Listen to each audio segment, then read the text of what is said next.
All right, hello everyone, and peace of Christ to all of you. Please invite your friends and share the links. Yesterday we made a video, but sadly, maybe one or two of you only download the video, and look like, and even the video I made it before that, only very few, 3 people, they download the video, or 5. The one about Muhammad being a white supremacist. Uh, as you know, I don't keep my videos on my channel. And when you don't download them, you show that you don't care and you don't support. And if you are a Christian, that's mean you are a Christian by name. So when we see 5 people only downloading out of tens of thousands subscribed to my channel, that's mean there's only few people really care. So I want to say thank you for not caring for what we do. Otherwise, you will act differently. Today, our topic is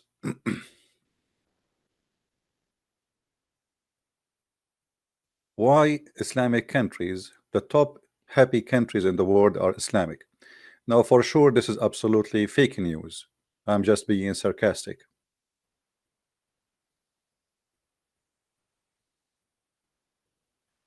I'm being sarcastic. The reality is, it is totally the opposite. Islamic countries is the most unhappy countries in the world. It doesn't matter where you live, even if you live in the wealthy one or the most poor one. The fact does not change that you will not be a happy person. And the reason for that is the missing of a freedom. You know, when you don't have a freedom, your life simply is being oppressed by somebody.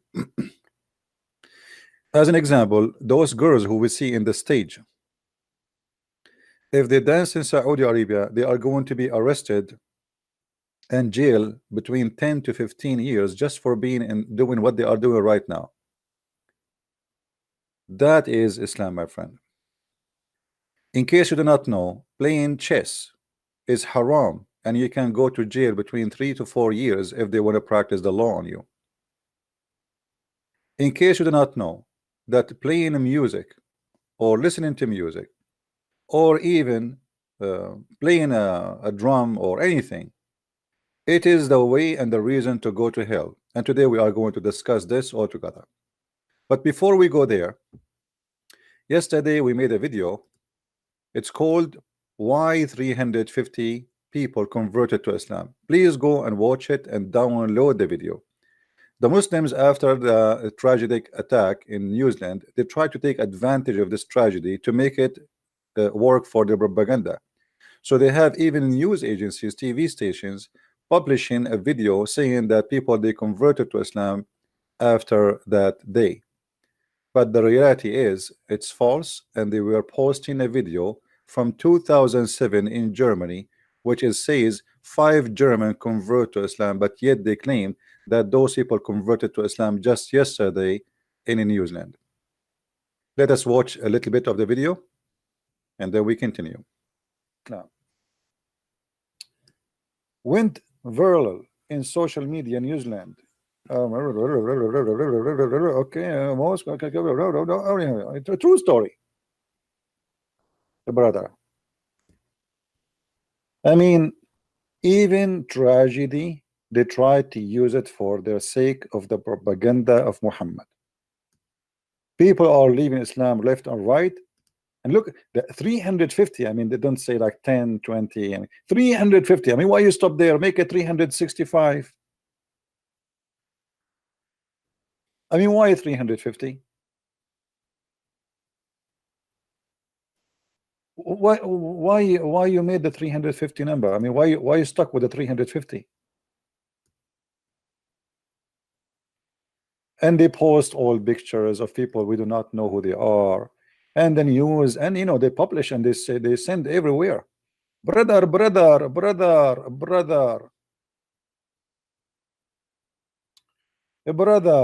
true news, brother, true news. Shahid Sadaki. All right, so this is what was the video is about. You can download it. You can just search for the following title and you can download it wherever you find it. All right, Why 350 people converted to Islam in New Zealand after a church, and you will see how popular this post between Muslims. Muslims are posting this everywhere, as you see here.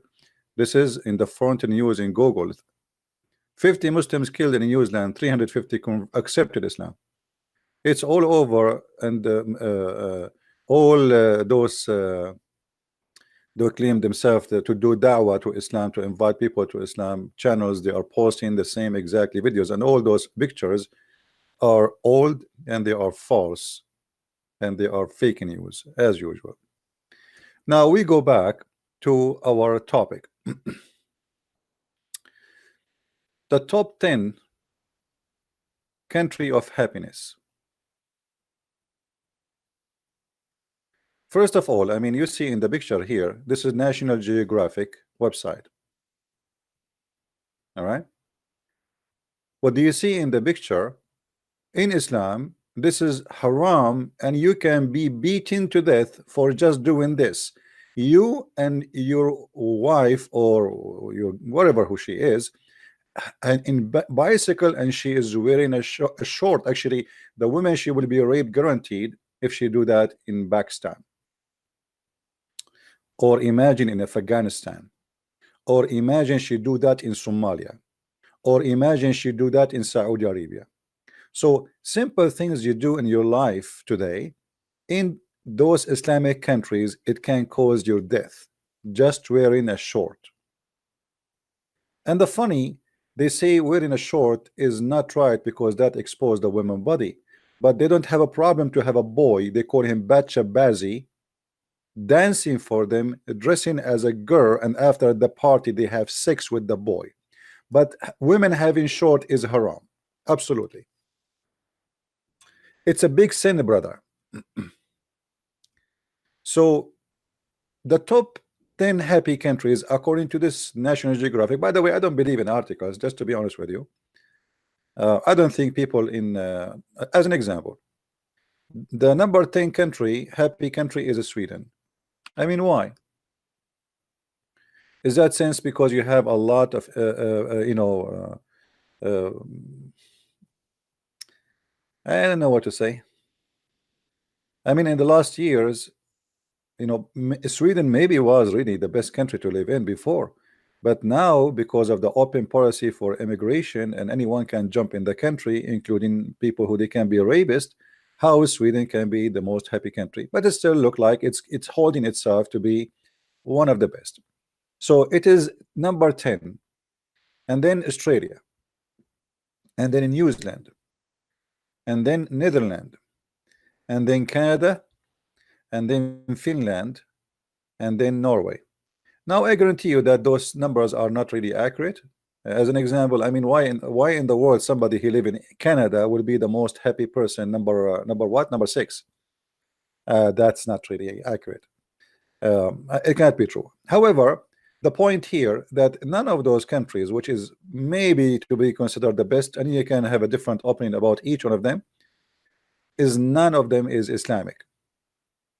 So what is the secret? Why Islamic countries don't make it to the most happy countries in the world? Let us see some of the reasons. Islam promotes sadness and anger. As an example, if a person he want to have fun in life, what he do? I mean, have fun without hurting others. What he do? I mean, what we can do? What we as a human have, something right to do, and we can do it without hurting others. It can be considered as fun. The Quran says that those who spend their time speaking about anything except Islam, they are evil people.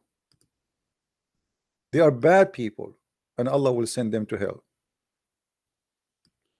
In chapter 31, verse number 6, it says, وَمِنَ النَّاسِ مَنْ يَشْتَرِي لَهْوَ الْحَدِيثِ. What does that mean? There's people who they speak about things which have nothing to do with Allah just to misguide you. So the second you start talking about art, start talking about the music, start talking about anything, it's not about Allah and Muhammad. Obviously, you are a person who are trying to misguide and mislead people from Allah.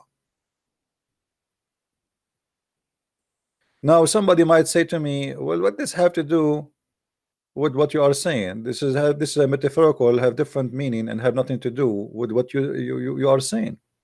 Well, we have Muhammad to explain to us what is that mean.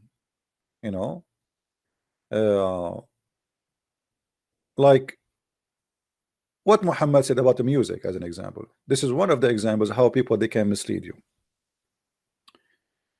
Uh, I will show you, and I will start from simple stuff. Bill. All of us we have a bill, either in your phone, either or in your door. Even that is a musical of shaitan.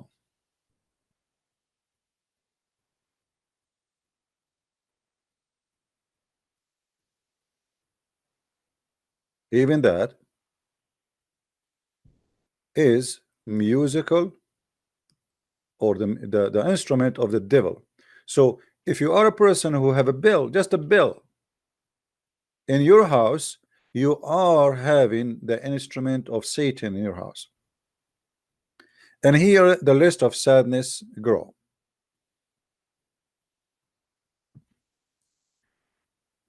Angels will not enter a house which there is a small bell or a bell.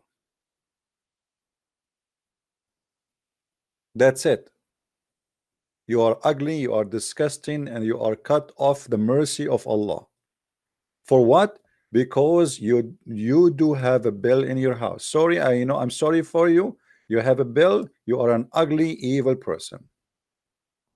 I mean, if you ask yourself, why in the world, if I have a bill, this God is upset? I mean, did I kill anybody? Did I do anything wrong? What I did exactly? What having a bill have to do even with God? I mean, what's wrong with this God? So, all of us, like in a Christmas time, we have always this famous uh, uh, decoration for a Christmas, like a bell, etc., and like jungle bells. Jungle bells for Muslims, jungle bells is the devilish thing. There's no jungle bells. It is haram. It is forbidden. It is from the devil, brother. And that explain why in the Christmas time millions of Muslims they have Christmas tree inside their houses secretly, because they are trying to bring happiness to their life, which is not exist.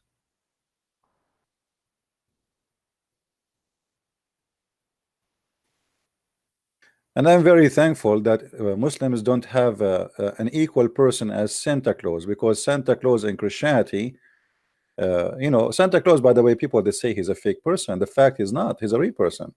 Many people they say Santa Claus is fake. This is because they're ignorant. Santa Claus is a real person, and he was a good man, very wonderful man, who spent his life trying to make children happy, not like Muhammad, the child molester. So Santa Claus is not a fiction, as many they start saying, especially atheists with their stupidity. Uh, you can go and search his history, his name, where he lived, even the house where he lived in is exist. Uh, Saint Nicholas, yes, he is not a fiction person. So imagine the Muslim, they have someone equal to Santa Claus. What he will have in his bag? Bomb, knife, I mean, you name it. And this is what ISIS they did with the children. They start making them or forcing the children to do beheading. So if Islam is a religion, forbid even having a bill in the house. The list go and it grow. Let us see what else.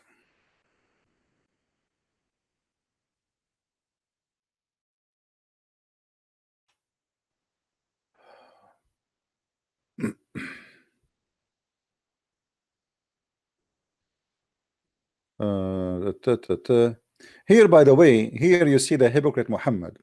He was forbidding the Muslims from dancing, forbidding the Muslims from having music, forbidding them from being happy, but yet he have a bunch of slave black girls dancing for him and singing.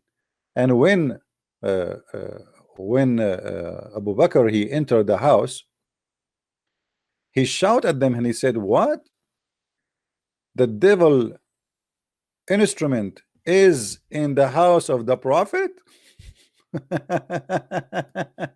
Do you see it? Muhammad was saying to the Muslims all his life that the music is haram. The music is from the devil. The music will take you away from Allah. And then Abu Bakr he entered the house of Muhammad. He have a bunch of young beautiful girls shaking their asses and dancing for the prophet. And Abu Bakr he said, "Oh, this musical instrument of the devil in the house of the messenger of Allah." Do you see it? Hmm. Okay, guys, just hold on a second. Uh, I am making yogurt. Do you know how to make yogurt? I will teach you. Uh, Here you will see the hypocrisy of Muhammad. Slave girls are singing, and supposedly the song is about Muhammad being victorious. So you can sing about Muhammad. Muhammad listening to a song about Muhammad. Muhammad singing, listening to a song about him bringing Islam. It's fine. And girls are singing. It's not haram. It's not haram. Even they are not his wives. It's okay. And they are playing with the drum. It's not haram. But if you do the same, my friend,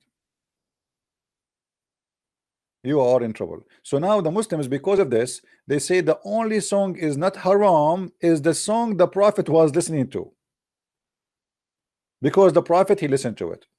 This is the only song is halal. All right. If we continue,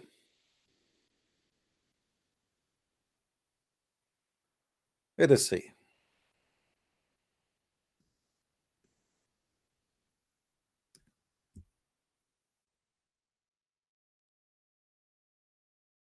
Muhammad is speaking badly about the Muslims, and he said that he heard the Prophet saying, "From among my people, followers, there will be some of people who will consider illegal sexual intercourse." But Muhammad, all or let us say 90% of his sexual intercourse were illegal.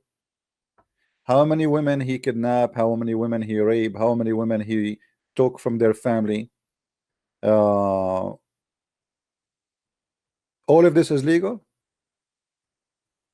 The girls who they are just in the previous hadith dancing for you, where do you get them from? If you are wearing silk, if you are drinking alcohol, and if you use a musical instrument, you are going to be like the pigs in the judgment day. Look what he said. Allah will destroy them during the night and will let mountain fall on them, and he will transform the rest of them into monkeys and pigs, and they will remain so still the day of resurrection. Now here we have a clear proof that Muhammad is a liar, because simply how many people who they are Muslims, they are listening to music, and Allah did not make them pigs and monkeys. Muhammad is threatening that Allah will make you a pig and a monkey if you listen to music, if you drink alcohol, if you have illegal sexual intercourse. So now let us analyze this.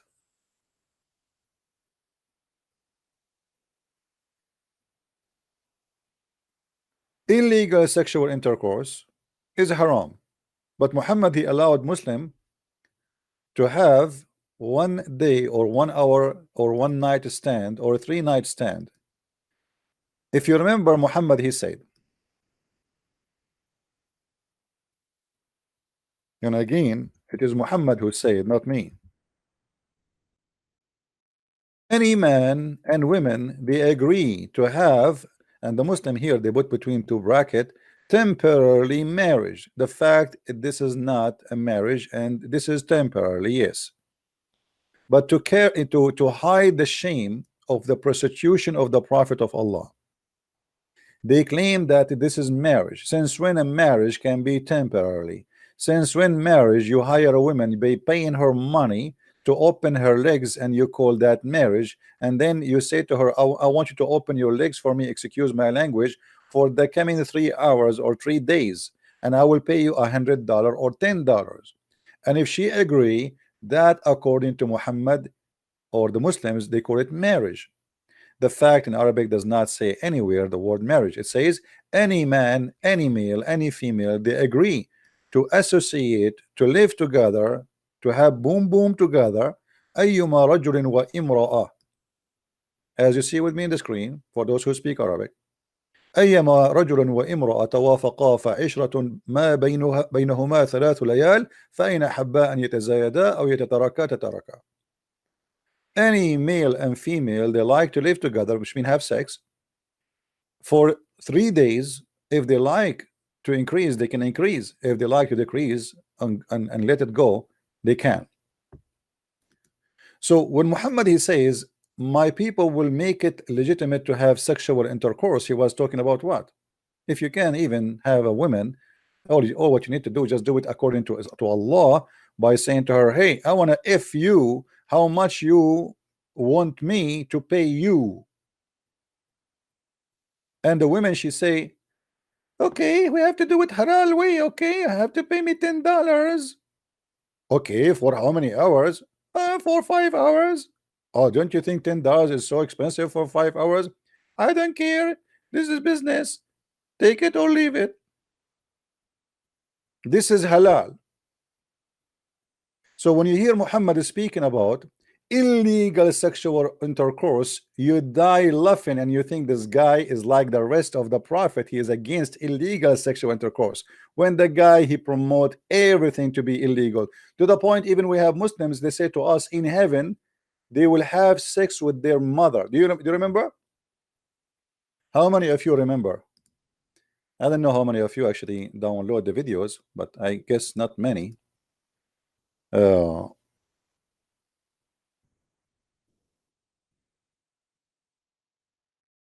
Let's see, just to refresh your memory.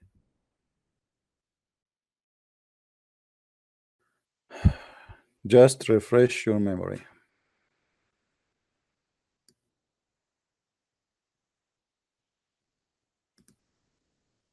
And you don't see that there's something wrong with that. What do you not understand about nothing is sin? Well, I'm just trying to understand, my friend. You see, I'm not smart like you. We think it's sin due to our social structure. If that can make, I'm not trying to insult, by the way. Let's go back a little bit to refresh your memory. You said this guy is a fraud. Sin in heaven. Huh?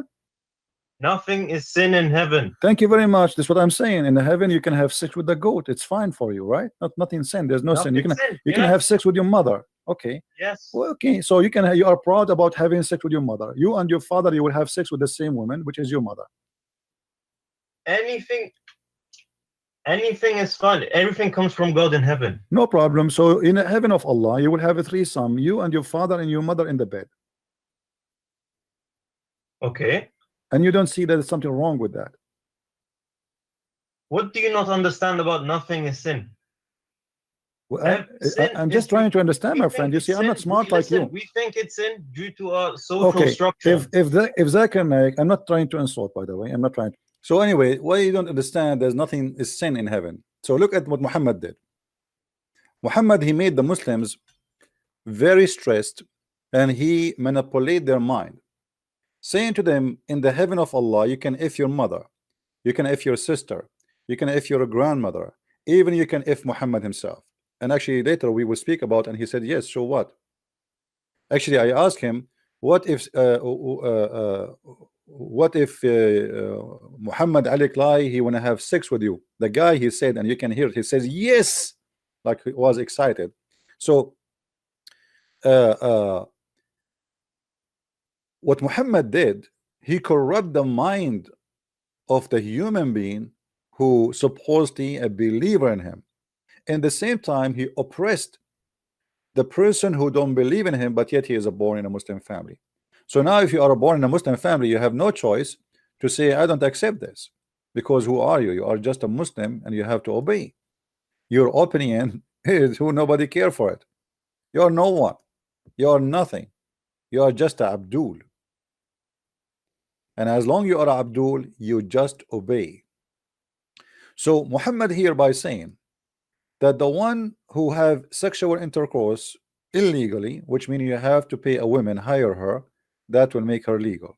Is if you have a girlfriend without paying her, this is haram. The women, she have to take off her panty when you agree about the payment and for how long. Now the Muslim, they say that later Muhammad, he abrogated this and he forbidden it. But this is will be very strange because we have reference saying that the Muslims, they practice that even in the time of Abu Bakr and Umar al-Khattab, which mean even after the death of Muhammad. Secondly, why he approved something and then he disapprove it later. Number three, the Quran approved it in the chapter 4 verse 24. Allah, he allowed the Muslims to do the mut'a as we see it. And then Muhammad continues saying, wearing silk. Okay, you see, wearing silk, I can understand that's a person saying, oh, this is expensive clothes, maybe you should give your money to somebody is poor. But Muhammad, he was living a very wealthy life, and the proof is simple. Muhammad, he have hundreds of slaves, if not thousands, and he have 13 wives. So let us say Christian Prince, he bought a silky shirt, expensive one. Let us say it cost him $500. By doing that, I go to hell. But a man, he have 13 wives, spending his money on women he do not need,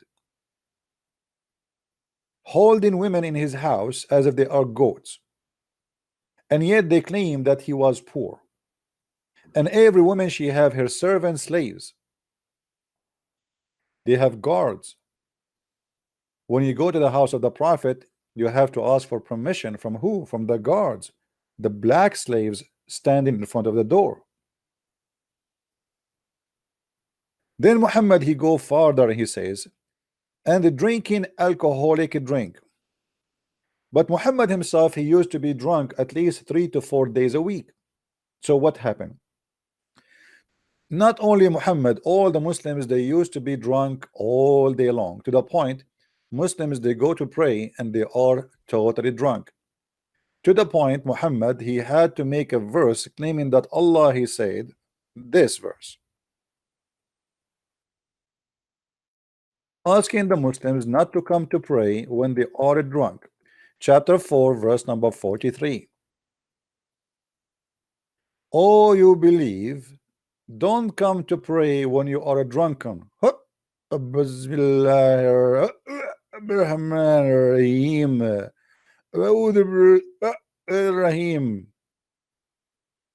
So the apostles of Muhammad, they were drunken during the life of Muhammad, and they are drunk when they pray.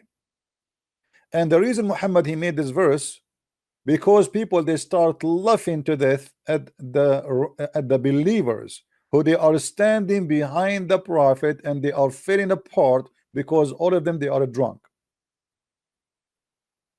So Muhammad, in order to stop this humiliation for his religion, he did not say to them don't drink, and he did not dare, because at that time he was weak. He don't want them to leave. And the same time, he himself need to drink, and he want to drink. Muhammad, he forbade drinking when he himself got sick and he cannot drink no more. If you remember, the hadith says that Muhammad, he died because of a poison he ate in Khaybar.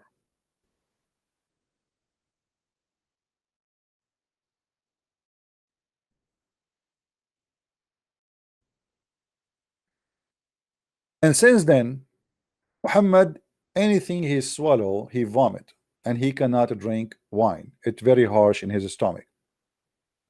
So Muhammad then he decide to forbid alcohol.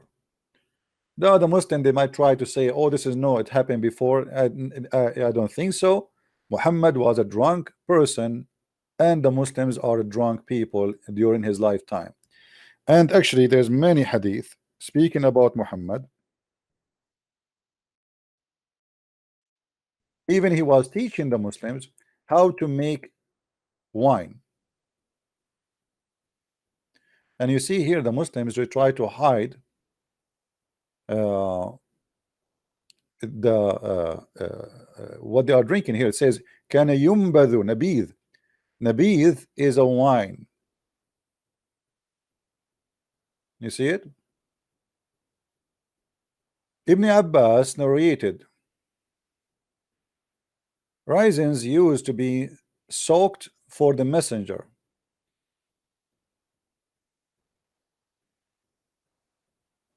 The fact here what they are saying that they use to make from the grape wine for the messenger, and he drink it. He drink it. Look here what I mean the translation. Look here if you read, it doesn't say anywhere about the water. ينبذ له الزبيب في السقاء فيشربه. Here they add, they said in a water skin. Yeah, okay, this is a water skin, but there's no water there. So what is inside? They hold the grape inside, and in the heat is going to turn, and you know the you know I don't know if you saw those things like which is made from leather, where you can hold water inside it usually when you travel. So what they do is the same they use even to hold milk inside. They can hold any liquid inside. So they hold inside the grape, and then the grape, because of the heat, as a normal process, will turn into alcohol. And Muhammad he used to drink it almost every day. And actually, there's many hadith. Uh, there's videos actually. There's videos by Muslims.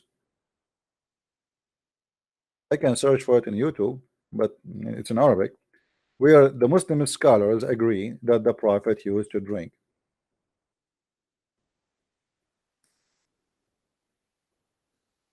See, all those videos are talking about the Prophet drinking alcohol. Those are scholars, very well known people.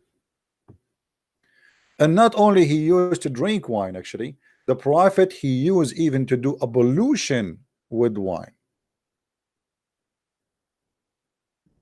You believe it?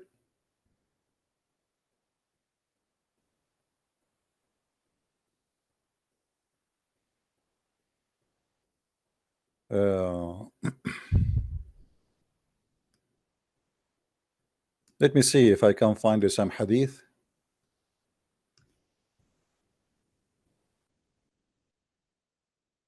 We were with the Prophet, and he asked something to drink. A man from the company, uh, here it says, supposedly the Prophet he don't want to drink. Should we not give you a drink, nabidh, which means alcohol? Nabidh is simply is wine. Drink made from date.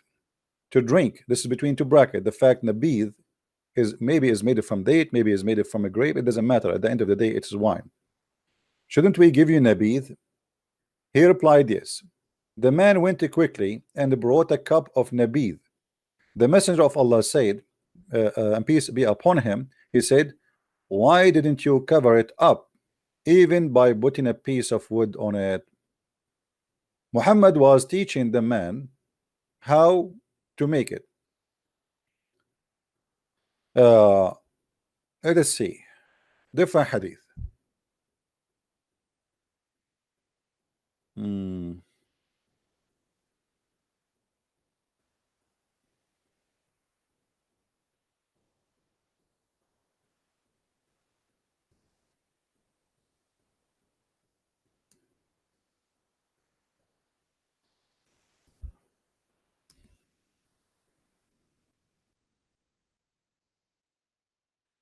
while he was at the rukn, the corner, like I saw a man bringing a cup to the messenger of Allah, and it was inside there was nabid, and he gave the cup and he raised it to his mouth, but he found it to be so strong, to be strong, so he gave it back to the man among them, and the people of messenger says, uh, is it unlawful, oh messenger, is it unlawful? He said, bring the man to me. So he was brought to him. He took the cup from him and called for water, and then he poured into the cup, which he raised to his mouth, and he frowned. Then he called for more water, and he poured into it. So simply what Muhammad saying, if the wine is strong, break it with some water. And the funny here, you will see the Muslims, they are not translating the word nabidh. You see here, did you notice here? I mean, why the Muslim did not translate the word nabidh? Because they don't want you to show you that this is nothing but wine. What the point of it translating the whole story, but you don't translate the word nabidh? Why you keep it nabidh? I mean, what is equal to this? There's no equal word for it.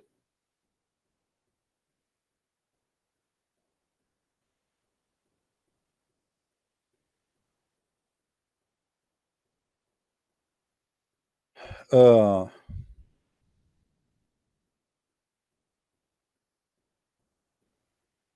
let us see different. Actually, there's many. We can like there's many other books actually, but we prefer to show from the most accepted books for the Muslims. Uh, um,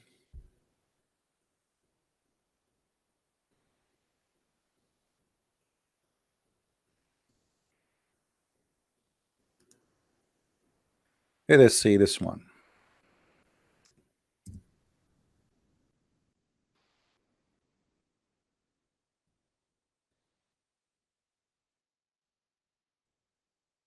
On the night of the genie, the messenger of Allah said to him, do you have water for ablution? He said, no, I have nothing but nabidh.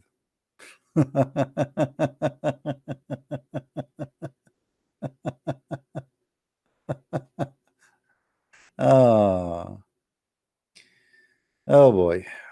So Muhammad, he did ablution with nabidh, and here look at the translation how they try uh, uh, to fabricate, and they say here, look, uh, i.e. there is no harm from mixing the two, and they says here good deeds and pure water. He said good deed and pure water. Uh, here you need to ask yourself why Muhammad is doing ablution with the wine if the wine is haram. I mean, why even they have no water but they have wine.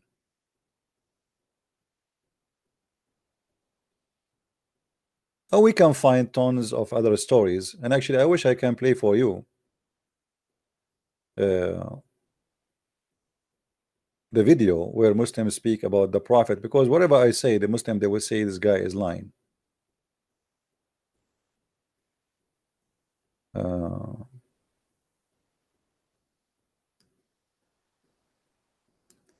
Let us see a different one.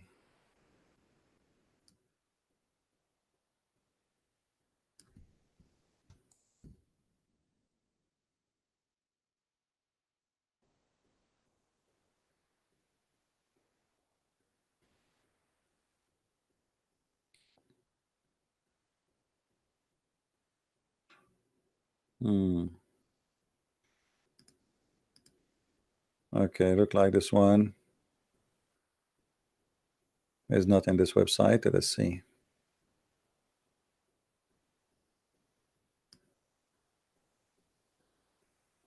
Anyway, even the Quran, I mean, why want to waste our time with the hadith? Even the Quran, Allah, he claimed that nabid and wine and alcohol is a miracle from Allah. Uh,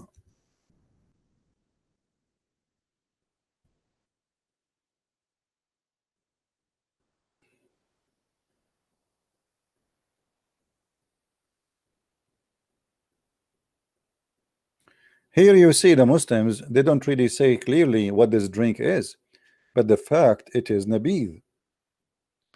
It is what the Quran is saying, that Allah He made for you from the date fruits and from the grape, a drink which is alcohol, as a sign and a miracle from Allah. So this is one of the miracles of Allah. Let us change the translations to see if one of them can come to be honest, and he say clearly that this is alcohol. Yeah, see, until now we did not find one translation saying the truth, because in Arabic it says sakaran. Not only it's alcohol, drunken, it will make you drunk. It's a miracle of Allah. Let us see. Let us see. Sahih International. See, here the things is getting better a little bit. So the Quran praising alcohol and saying it is a sign from Allah, and indeed that is a sign for people who reasons. So if you want to reason with Allah, you have to look at the wine, how it make you drunk, because this is a sign from Allah, and Allah He says from that alcohol a good provision indeed there. But later when Muhammad he got sick and he cannot drink, suddenly he claimed in different verse in the Quran that wine is the made of shaitan. Wine made of shaitan. Folks, don't use bad language in Arabic, otherwise I will block you. Fox 400, don't use a bad language.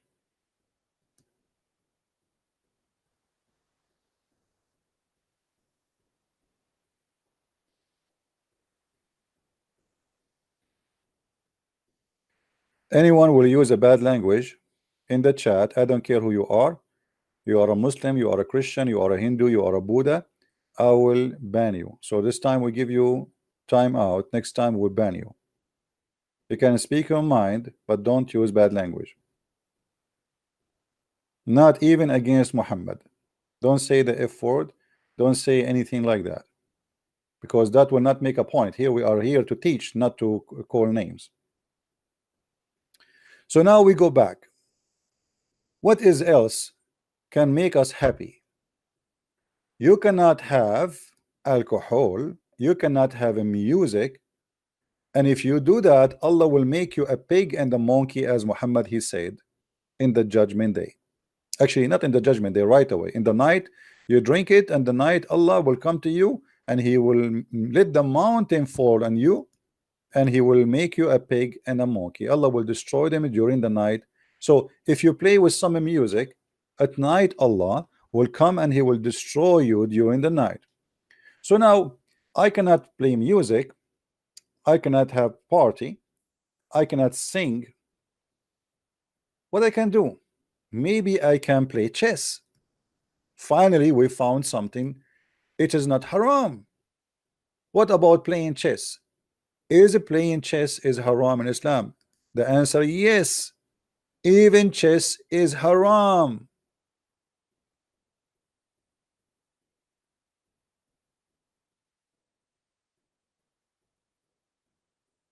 If you play chess,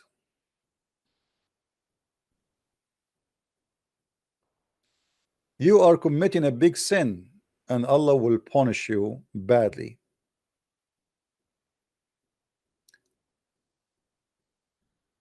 If you play any game, is the same as putting your hands on the blood of a pig to Muhammad.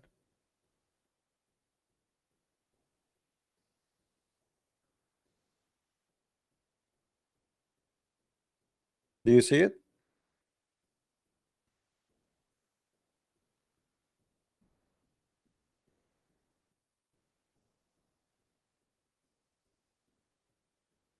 Because all games are forbidden. And actually all Muslim scholars, they agree that this is a game that's totally forbidden. And any game, Muhammad, he allowed Muslims only to do things: teach your children to ride horses, to shoot, and Quran. Why those they need it? Or because they want to do jihad. That's it. That's it.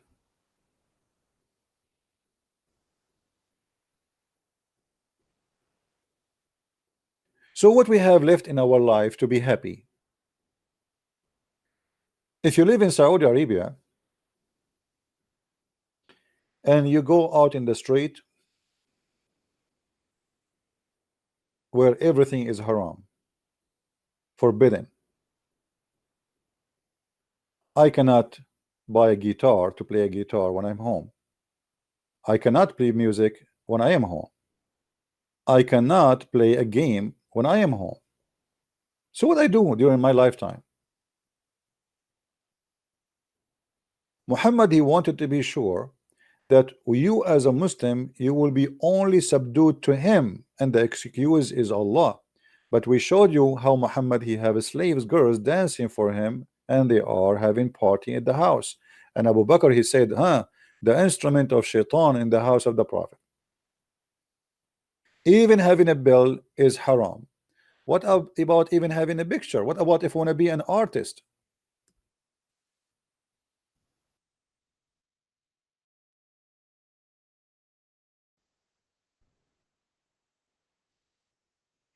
If you are an artist and you want to draw a picture, Allah will bring you in the judgment day, and he will say to you, okay, here we go. This is the picture you draw. I want you to make it alive. And he will order you to breathe into it to give it life. Read carefully what Muhammad he said. This is not me. Actually, let us see a more clear hadith from this one. The Messenger of Allah said, whoever make an image, he will be punished until he is commanded to breathe a soul into it, and he will not be able to do so. You see, all of those are about against images. Now you see, having an image of to worship, I can understand, but why if I make an image it is haram? And by the way, Muslims today are hypocrites. Excuse me, they are not following the Prophet, because how many Muslims they have a phone? The phone you have in your hand is nothing but images. Computer is nothing but images, even if you don't open images, by the way, because if, as an example, if you have Windows or if you have Mac or whatever you have, icons is images.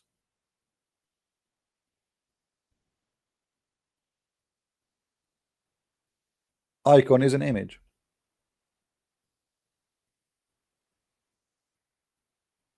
How many Muslims they have TVs? All the Muslims have TV, but in fact TV is haram, because TV is nothing but endless images broadcasted from somewhere. Some of it is for living being, and some of it for draw or art. So now if you are a Muslim and sitting at home, and then you turn your TV, and then even the music for the news, like da, da, da, da, da, news, this is haram. So you are being hypocrite. So now what is left for a Muslim to do in his life?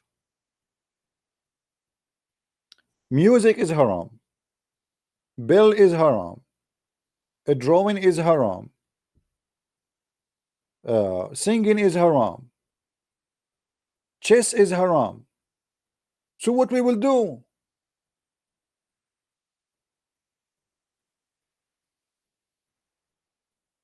What exactly we can do? We go and we join jihad because our life became so depressed, and I want to kill myself so I can go to happiness, where heaven have wine river, milk river, honey river, and a lot of very, very beautiful women, and they are naked.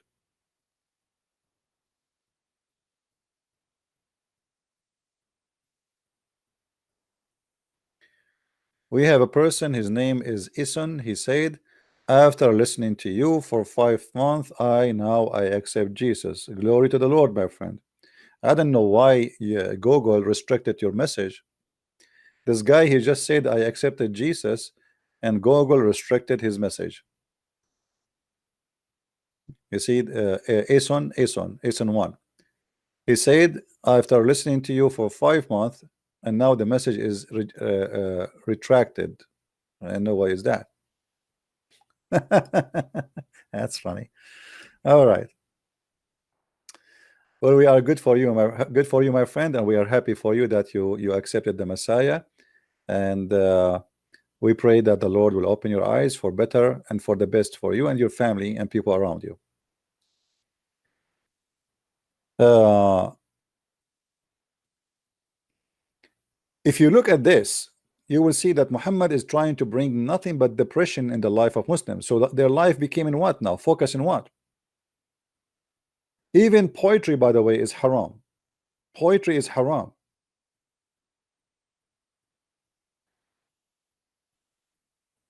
The Arab, they used to do something is called saja. What is saja? Saja simply is Quran, the same as Quran, but it's better quality. But since Muhammad, he started doing saja. He forbid the Arab from doing saja.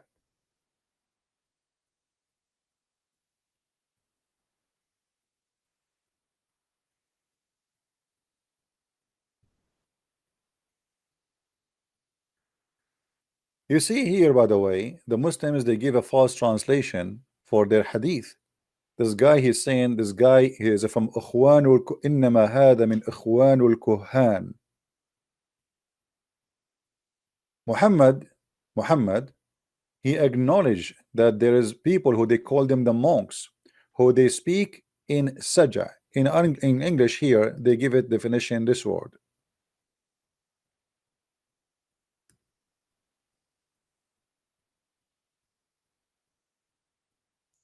Muhammad, he was uh, in love with this kind of a speech, which is the same as rap music, rap songs. Uh, but look here,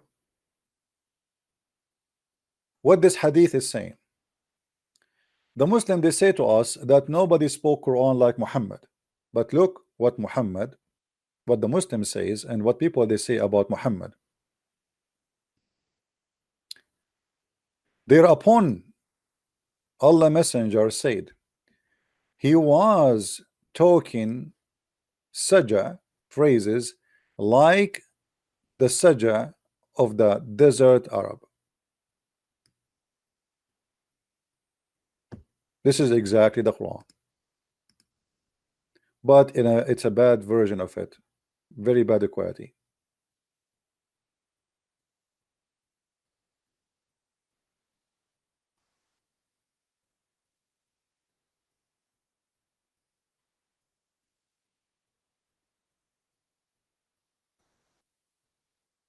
So now what we will do as Muslims, what and how we can be happy.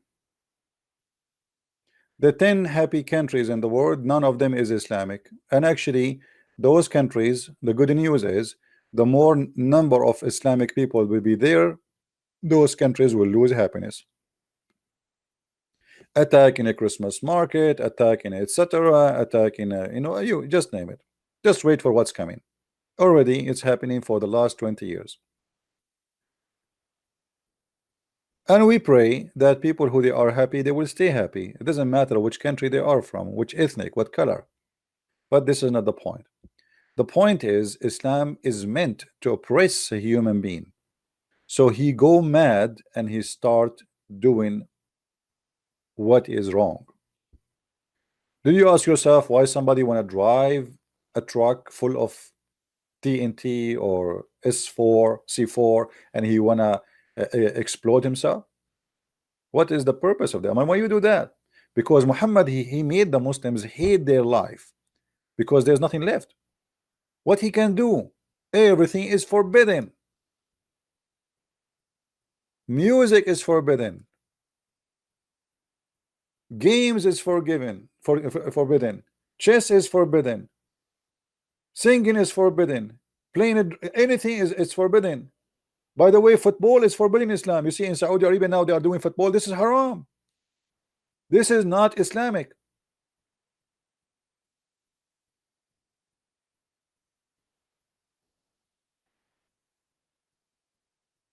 So what a Muslim, will make a Muslim happy?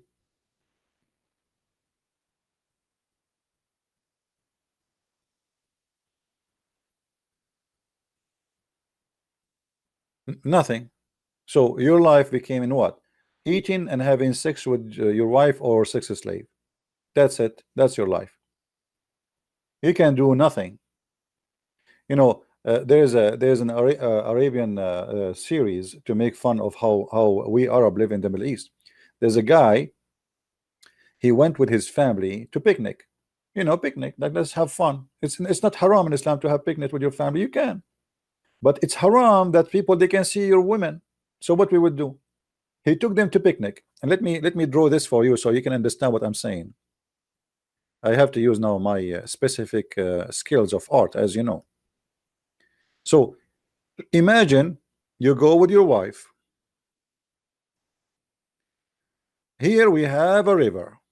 Okay, this is a river, and now you and your wife are going to sit next to the river, but around the river there's people too, and you sit here with your family. This is your wife, this is you, this is your kid, this is your daughter. Now, because it's haram people to see me, so I put a sheet in this side.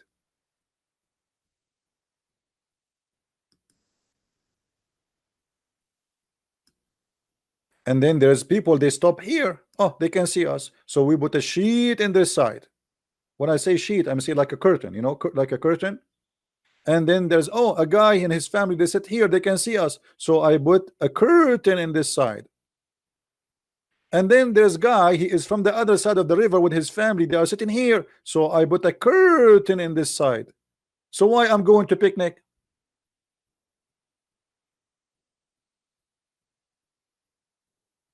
What kind of a picnic this picnic is?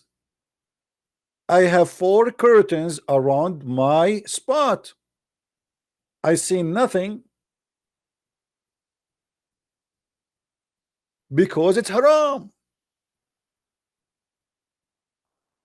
I remember once I think this was in Philippines.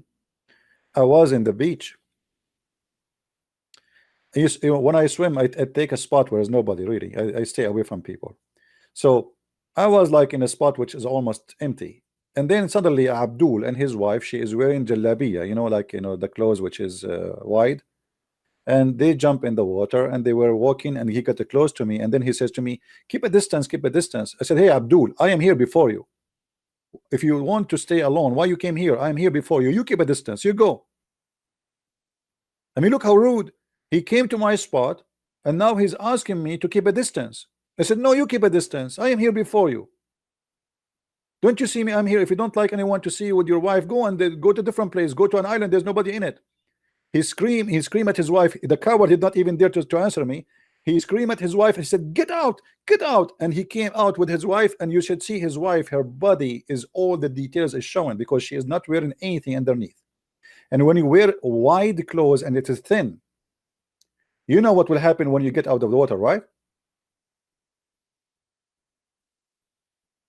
You know what I mean? The details of her private part is all over. I mean, you can see her nipples coming out. But now she is wearing jalabiya. She is not wearing a swimming suit.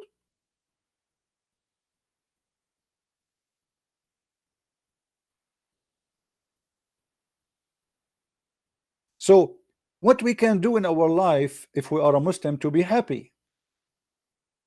We go to the mosque teach us that we have to fight the Christians and the Jews. We have to fight the Hindus, they are kuffar. We need to fight the Buddhas, Allahu Akbar. The atheist, Allahu Akbar. I mean, everybody is an enemy. The Quran says in chapter 5, actually many verses, but as an example, chapter 5, uh, verse 151, take not Christians and Jews as a friends.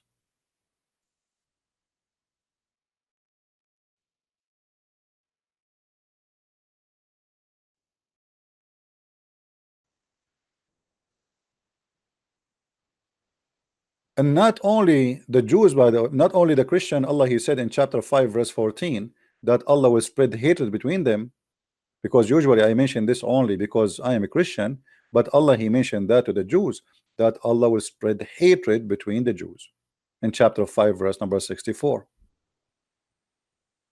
So the God of Islam, He is consistent with his hatred, not with love. He want to spread love. The same he do say about the Christians. If you go to chapter 5 verse 14, it says exactly the same. Allah He want to spread hatred and enmity between the Christians until the day of resurrection. So now we have a good idea why a Muslim person is not a happy person, because what is left for him to live for?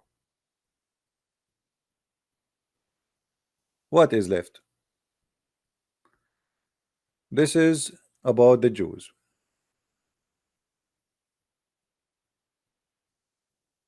We have placed enmity and hatred among them. We have placed enmity and hatred. Who is talking? Allah. Among who? The Jews. And the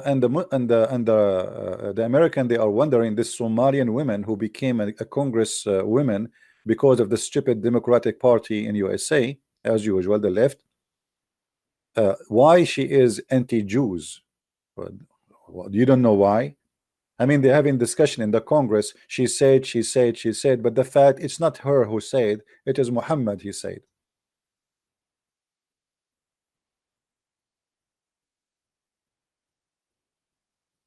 Among them, Allah saying, we have placed enmity and hatred till the day of resurrection.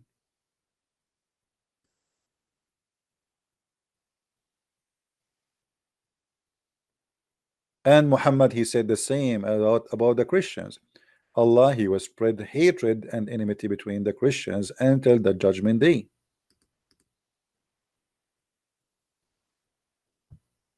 From those who call themselves Christians, we did take a covenant, but they forgot a good part of the message that we send them, so we string them with enmity and hatred. So we understand now that Islam is religion who promote hatred and enmity, and how enmity and hatred can bring happiness to the life of a person who is full of hate. It's impossible.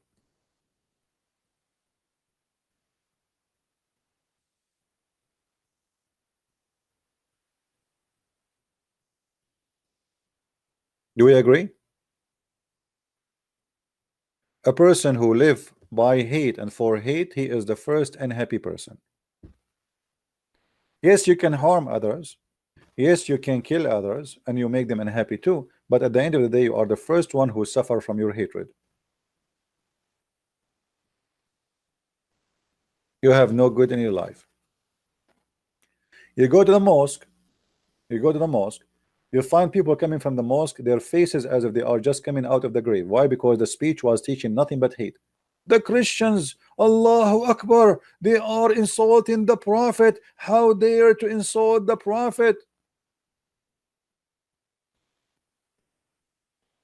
We showed you just 2 days ago in the video I made about Muhammad and Allah was a white supremacist. How if you say anything against the Prophet, you should be killed, which means you as a Muslim, you should not be happy if somebody insult the Prophet to the point you are willing to kill, and you have to kill. Killing is a lifestyle in Islam, is not a temporary thing. A person who is a scholar, who he said that the Quran was created, the Muslims, they slaughter him in the Adha day. in the Eid, in the holiday. Big scholar in the history of Islam. The caliphate, he brought him to the mosque and he said, usually we slaughter a sheep. Today we are going to slaughter this idiot who said the Quran is created. And when he slaughtered him like a sheep in the middle of the mosque, all the believers start rejoicing. This is how the Muslims, according to Allah, rejoice. And actually the Quran confirmed that. How a Muslim he will be rejoiced? Read carefully with me. We don't say things without proof. Chapter 9, verse number 14 says it clearly that Allah said, kill them. Kill them. Allah will torture them by your hearts, by your hands. By the way, it doesn't say punish them. This is a false translation. It says torture them. Allah will torture them by your hands and cover them with shame. And that will heal the breast of the believers. So how a believer will be comfort? By torturing, not punishing, as they claim here in the translation. By torturing, that will make your breast healed. Change the translator.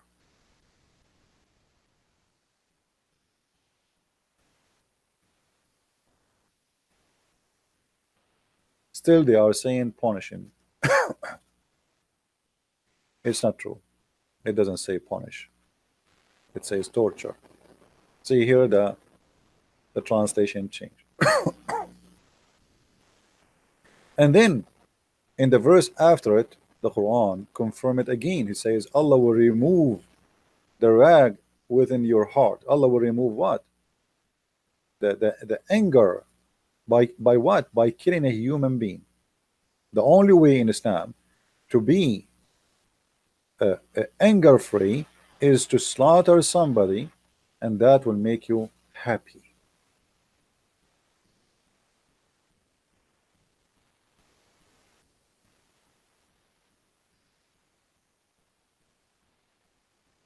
Do you see it? I'm not making things up. This is the Quran in front of you. Chapter 9, verse number 14, verse number 15.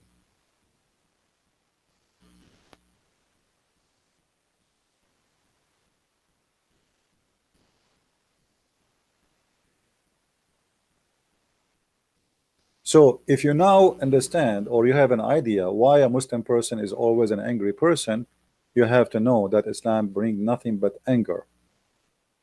Somebody, he made a cartoon, millions of people want to kill immediately. And the funny, the prime minister of New Zealand, she was playing Quran in her parliament when they opened the speech, just to show support for the victims. Me myself, I feel sorry for those victims, but playing Quran, which is the root of the problem, is a stupid thing. I mean, do you know even what he is reading for you in the Quran? What he was reading for you? Don't think that those who they are murder for the sake of Allah, they are dead. But he's talking about killing the infidels in the same verse, same chapter.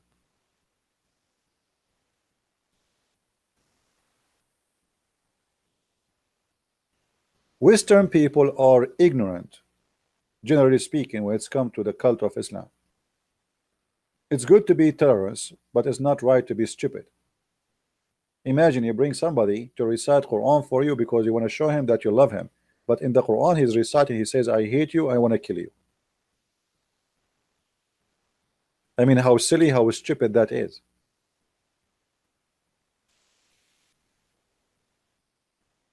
What people do not understand, that the problem is not really in a terrorist attack.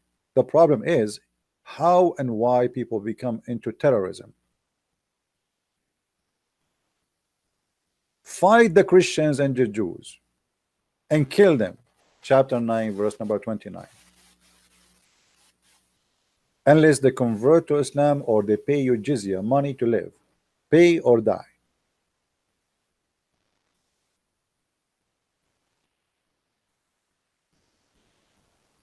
Western people, they have funny mentality, and since I came to the state, You know, when I was living in the Middle East, uh, I always thought about Western as they are really smart people.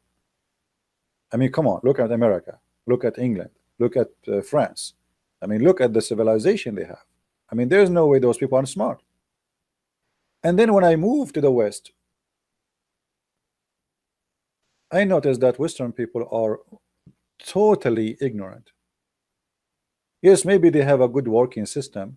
Maybe they have a good way to do business. Maybe they have good roads and they have good engineering and they have good structures. They were advanced in many things. But when it's come to know history and religion, they are totally ignorant people.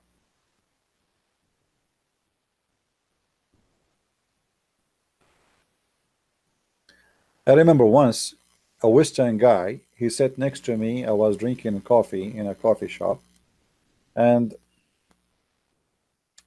I was reading my phone in Arabic, I think, something like that. I don't know what I was doing. So he noticed I am like, you know, obviously this guy maybe he's an Arab. So suddenly he started talking about Islam. He is the one who opened the topic, and he said to me, you know, as an example, there's many ignorant people. Me myself, I read the Quran from the first page to the last page, and I saw nothing in the Quran teaching violence. I look at this idiot with the blue eyes, and I was saying to myself, what I should say to this idiot? Say to him, you are stupid. Use the term I use when I speak to people in a chat room. And then I said to him, so you did read the whole Quran? He said, yeah, the whole Quran from the first page. Trust me. I did read it carefully from the first page to the last page. I said, are you sure? He said, yeah, I'm not kidding with you. I'm telling you. And I said, well, I don't think this is right. I mean, the first page in the Quran is insulting the Christians and the Jews. He said, no. I said, yeah. And then, you know, after that, we have a conversation. I start showing him in my phone. He said, I don't know the Quran. I did read, have nothing of this. And I said to him, I think you did not read the Quran, really. I mean, you are just copying what some people say. I said, I'm not lying to you. I said, well, obviously, there's no way you did read the Quran and you did not see this. He did read the Quran and he never saw verses increasing or encouraging killing and harming Christians and Jews and non-Muslims. Never, never. Islam is peace.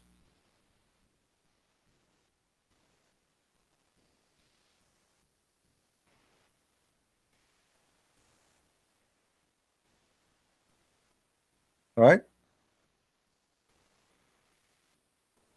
No, he is just an ignorant guy. He's not Muslim. He's not a Muslim. He's just an ignorant. My friend, go right now in the street and ask people about Islam. You will see tons of those American. I speak about American. They have no idea. I have a neighbor.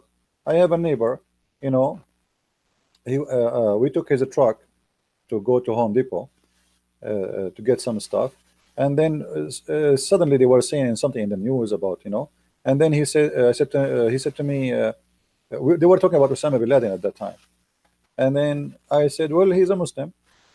He said, Osama bin Laden is a Muslim?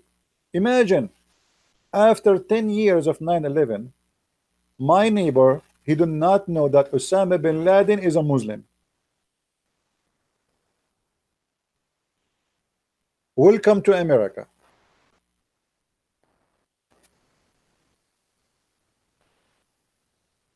The guy, he was shocked. You really, Osama bin Laden is a Muslim? I said, no, I think he's a Hindu.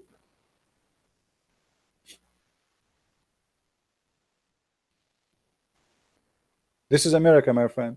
And I'm sure you will find the same in Europe. And I believe even in Europe is even more ignorant about what Islam is about.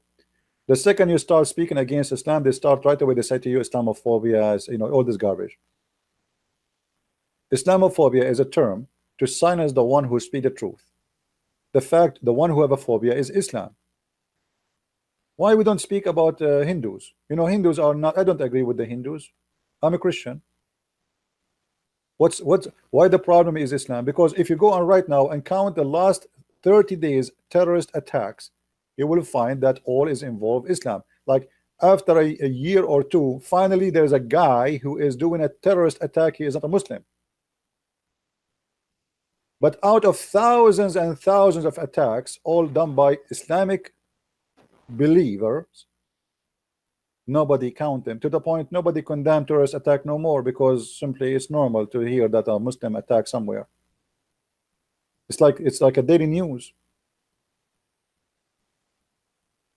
Just last month, almost we have a nuclear weapon war between India and Pakistan because of terrorists. India was attacked by Muslim terrorists from Pakistan. This is the truth.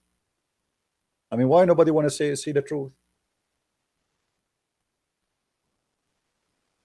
They attack police station and they slaughter more than 30 to 40 Indian soldiers by knives. And after they kill them, they start cutting their limbs. They say to you about what this country is called, the one in Asia. I forgot the name. The Muslim there, they call them the Ronga, something like this. Even that is not true. It was the Muslims who established an army to kill the Buddhas and to take them out of the land. But this is not even their land. They themselves, they are a refugee.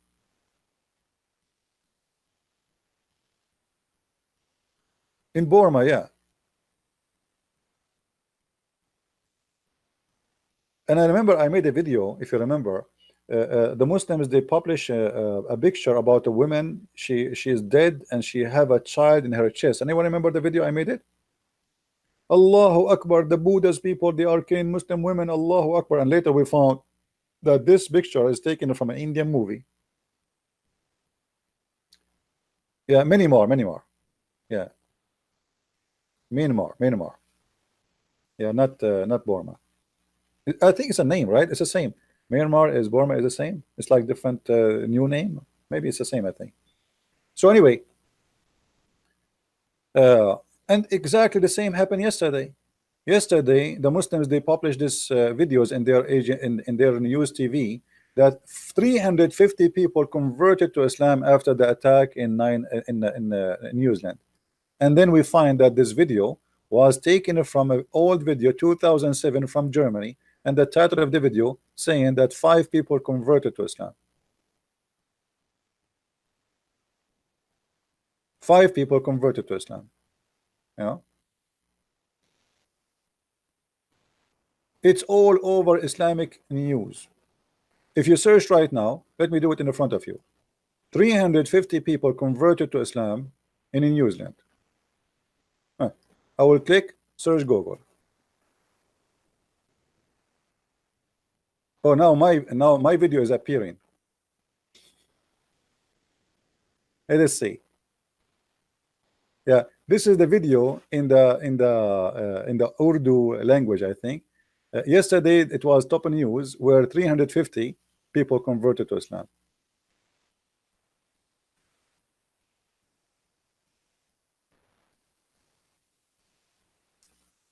And people, they start getting them busted.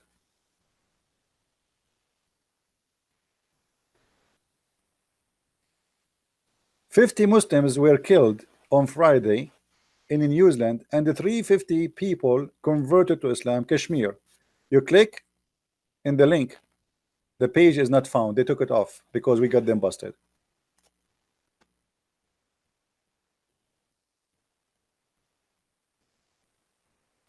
I will not be surprised, by the way, if a Christian prince one day he die and the Muslim, they make videos says a Christian prince, before he die, he put his finger in his nose and he said Allahu Akbar and he converted to Islam. Just wait.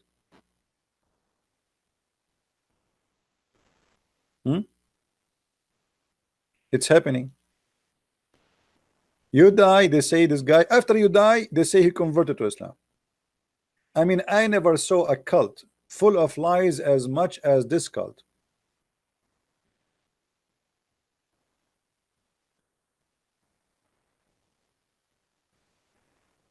This is why I should not die. No, actually, I love to die. You see, honestly, sometimes if I say to you, you will not believe it.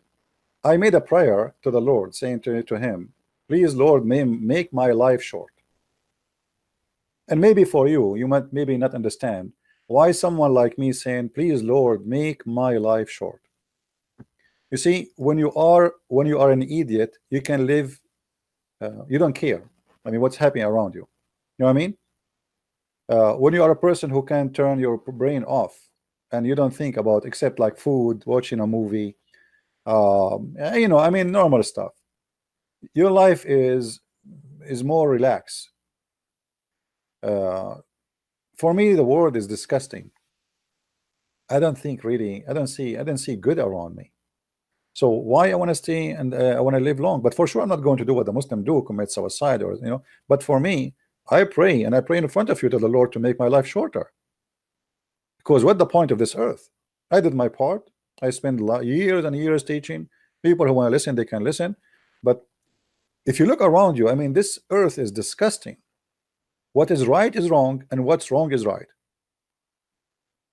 So why we are holding ourselves into this life when this life really nothing good about it around us? You open your TV, what do you see in TV? I mean, even TVs are disgusting. Either disgusting or stupid. I mean, the most popular movies these days is a Batman. I mean, are you fooling yourself or you are stupid or what? A guy, he jumped from a building to building. A Spider-Man. I mean, a human being became so bored to the point he have no idea what he's trying to find in his life. Spider-Man. A guy, he hold himself with a spider silk. Even Muhammad did not come with this idea. So why we laugh at Muhammad when he fly in the top of to the sky with the mule? You watch TV, news. I mean, the news is stupid. The criminal is a victim, and the victim is a criminal. You open Fox News. Fox News is insulting Democrat. Democrat is insulting the Republican. The same boring, stupid stuff. The Democrat, they want to be all America to be hipless, hippie, have sex with everybody, drugs everywhere, and I mean, it's the same stupid thing. Human being is really corrupt, and he became a very disgusting creature. So why we are so much in hold with life to the point as if we are living in heaven? This is not heaven. This is not heaven.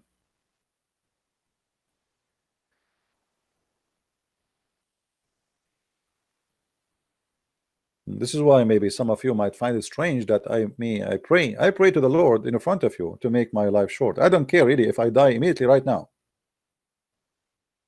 As long as I'm a believer, my friend, and I believe that there's a place for me with the Lord, with the Messiah, why I want to care for this earth? But for sure, we are against committing suicide or doing something harm. I'm not speaking in a negative way. I'm speaking about reality.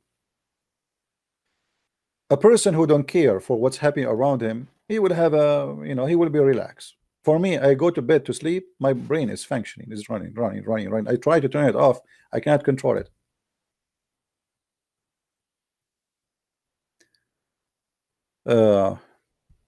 This is why sometimes foolishness, a foolish person, he can be a happier person.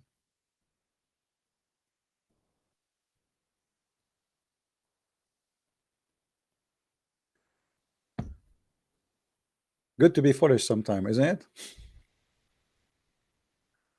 Yeah. Anyway,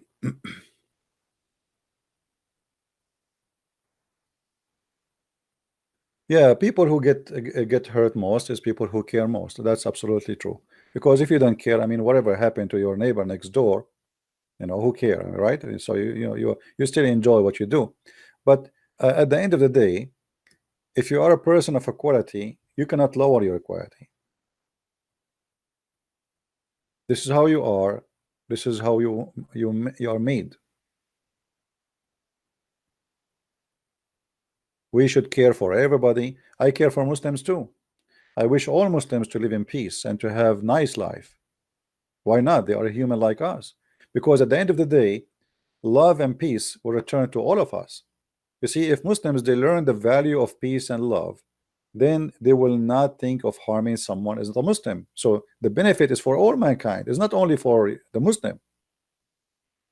If we can convince somebody to believe in the value of peace and to be civil. You see, you don't have to agree with the Christian prince. You don't you have the right to be upset from a Christian prince saying something about your prophet. But why you want to kill? Answer him, refute him. People, they say the F word to Jesus every day. No Christian saying I'm going to kill you for saying that. Yet Jesus for us is not a prophet, he's God.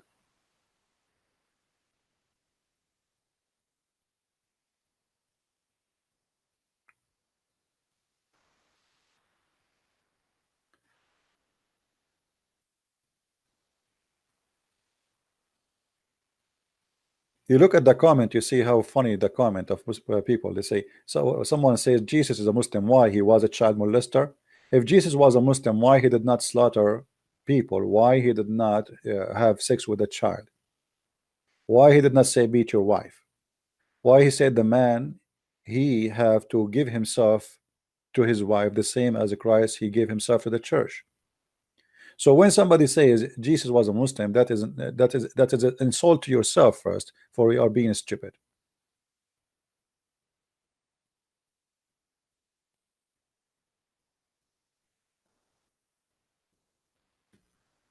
Why? Jesus he kisses stones?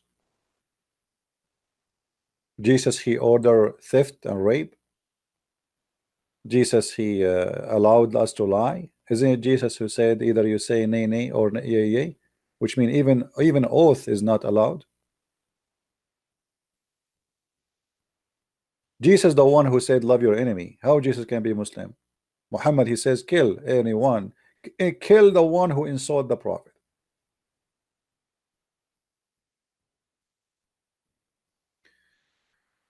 uh Noon Arabian prophet, please say the following prayer just before going to sleep. Father, into your hand I entrust my spirit. It is night prayer from the Old Testament. You will have a good sleep. Thank you, my friend Anundai. Actually, I appreciate this gentleman, Anun, because actually he is always he support us and by donation. So I mean, this guy, he don't hesitate always to support, and I appreciate all those people who support us. Your support is really needed. And thank you, Kyrgyzstan, Jakovic. Usually, by the way, forgive me for not saying thank you for those who give donations, because I know that you are not looking for me to say that. But for sure, absolutely, we appreciate your help. Uh, Actually, I have a plan this coming year to move from where I am, because the winter here is killing me, and that need a big budget to move.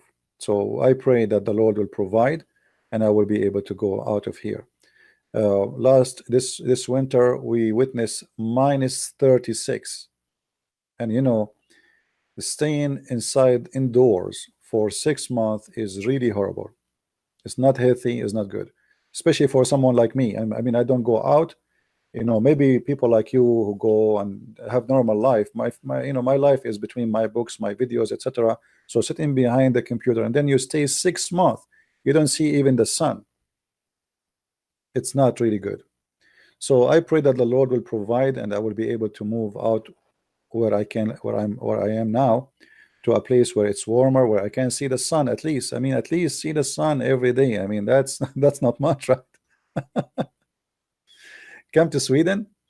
I thought Sweden is very cold too. Is it better? As I know, Sweden is not Hawaii, my friend. Come to Germany. Refugees are welcome. I know. Yeah. Uh, don't say where you want to move. Don't worry.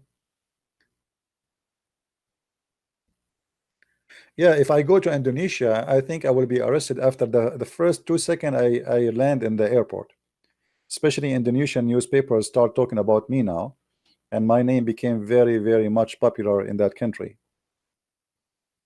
So I can guess how many for I'm not sure I'm not saying Indonesian people they are going to harm me, but I'm saying Indonesia is an Islamic country, and there's a lot of terrorist groups there.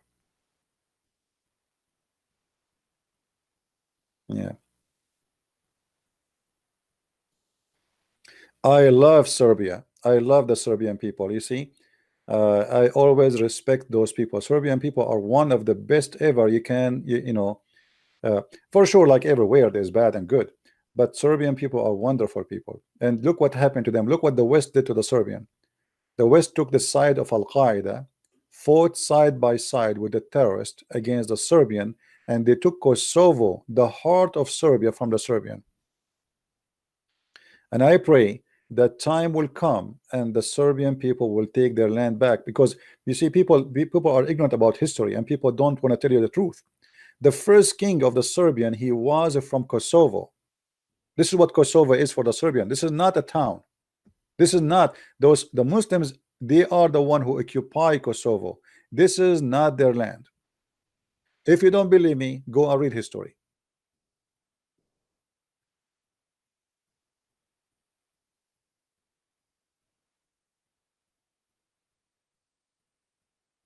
And this is why I said a person like me, he suffer, because I see that the whole world is turning things upside down. I mean, look, the victims, they made them criminals. Erdogan is making speeches about he will teach the killer in New Zealand, he will punish him as if he is the king of this earth. But Erdogan, he killed millions of Muslims in Syria. He killed millions. His country, the Ottoman Empire, they killed even the Turkey itself is not their land. And yet he speak about ethic.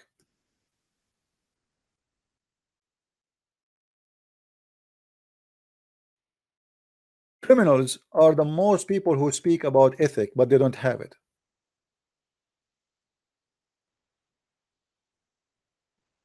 Erdogan, he made a speech saying that the West is waging war in Islam just to gain some votes in the election. He is a very devilish man.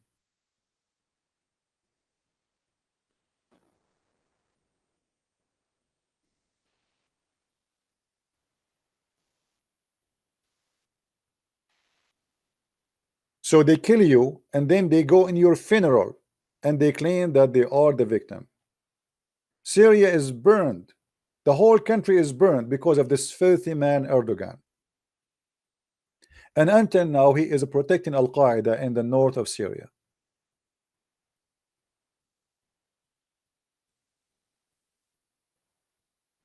No, Erdogan is not losing his mind, my friend. He's a very smart person. He's a very smart person. He knew how to drive the crowd, the Muslims. The Muslims, they love hate is the Muslims who they are supporting him, especially. I'm not saying all Turkish, because not all Turkish are Muslims. Do you remember just a few days ago we made a video about women who marched by hundreds of thousands in Istanbul? Do you remember what they did when they heard the adhan prayer? Who remember what the women did? If you search right now in the news, Erdogan was attacking those women for disrespecting Islam. So mistakenly people think that every Turkish is a Muslim. That's not true.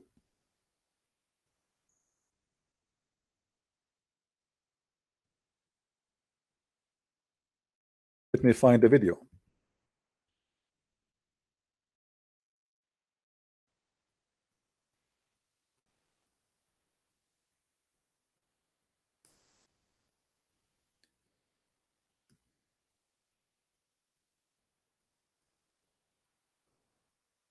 Erdogan, if you look with me here in the news, Erdogan,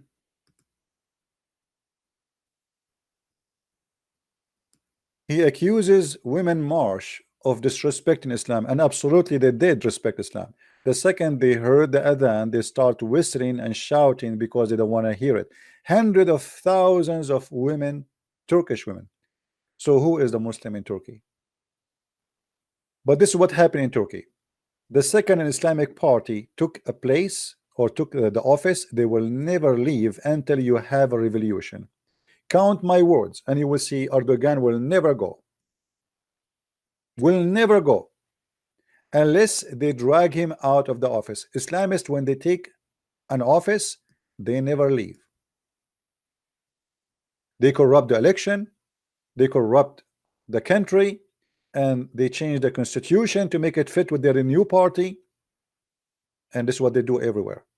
Erdogan, when he signed to establish a party, he signed a paper saying my party have nothing to do with religion. And right after he won the election, he kicked all those who are not religious, and he switched the country upside down overnight. So now the liberals in Turkey, the only way for them to take Turkey back, and count my words, is revolution, no election, because they will always he will corrupt the, no matter what you do. Even if Turkey bankrupt, Erdogan will win the election, because Islamists are corrupt people who corrupt elections. They don't believe in election anyway.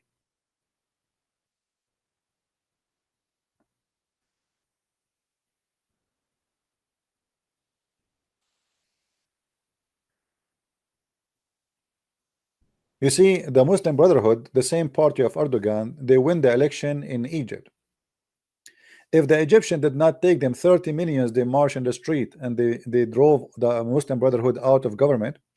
If that did not happen, the Muslim Brotherhood, if they were successful to stay there for 5 years only, that's it. Egypt is going to be a Muslim Brotherhood for the coming 100 years unless you make a revolution. The same exactly in Iran.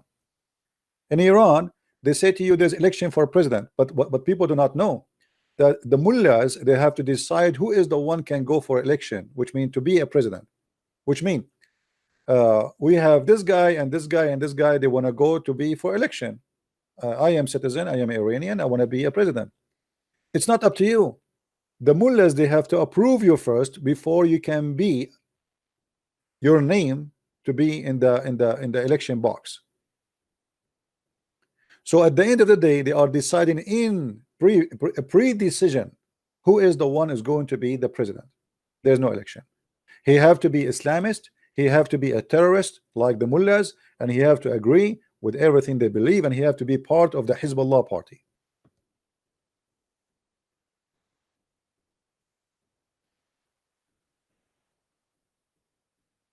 David Kenwood, ISIS is not gone. Absolutely, ISIS is not gone, and never gone. Actually, ISIS is Muhammad. Muhammad is the founder of ISIS. So what ISIS is gone? ISIS is Islamic State. You know, even they changed the name from Islamic State to ISIS to avoid saying Islamic State. But the fact it is Islamic State.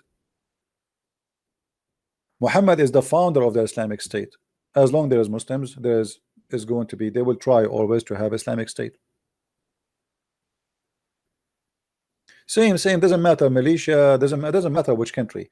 The second Muslims they come into government, you cannot take them off unless you do have a revolution, and that will cause a lot of a bloodshed, sadly.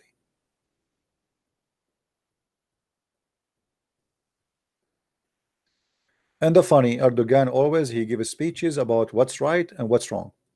When he is the most corrupt man, his son, he became a billionaire, and his son-in-law too, from the oil they stole from Syria.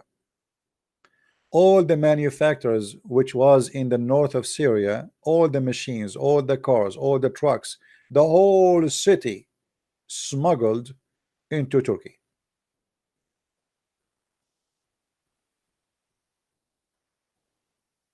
Imagine Turkey was getting the oil barrel from ISIS for $4. $4 only.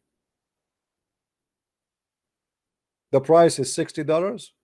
The Turkish they get it for $4.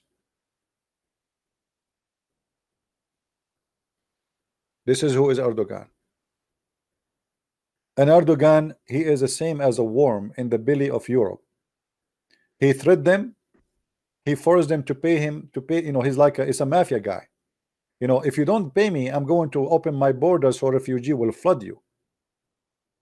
And now Europe, they have to bribe Erdogan with billions and trillions of dollars. Actually, country now is surviving. Turkey is surviving by the money is given by the European for the purpose of the refugee. Erdogan, he spent 1% and he take the rest for his pocket to survive.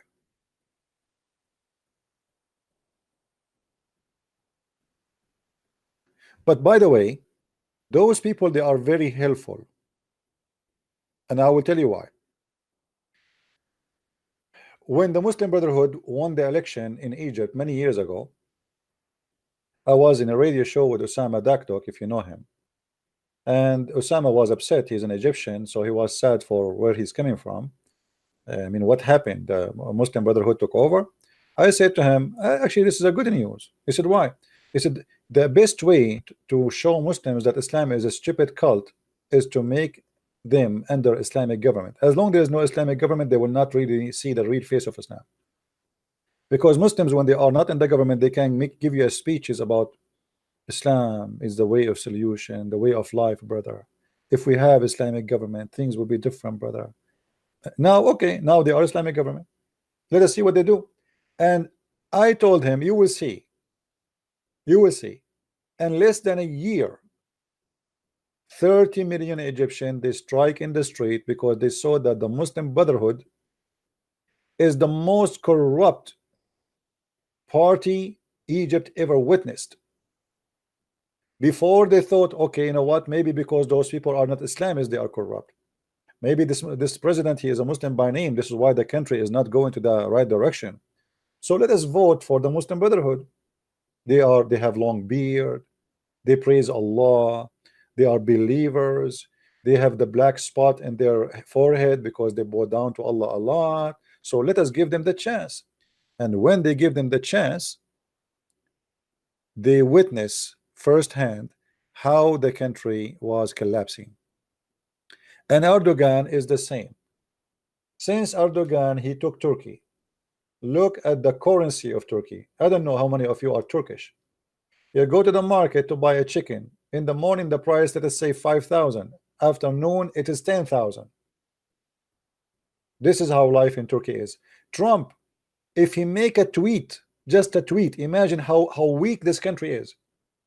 To the point, if a guy, his name is a Trump, sitting in his ass in the White House, he make a tweet against Turkey, the currency immediately lose between 20 to 30% of its value. A tweet. So what if a Trump, he made 5 tweets a day?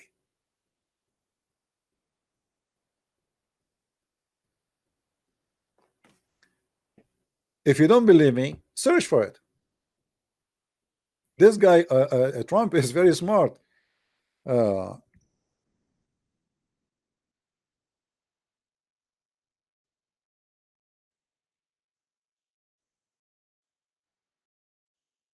I'm looking for the news.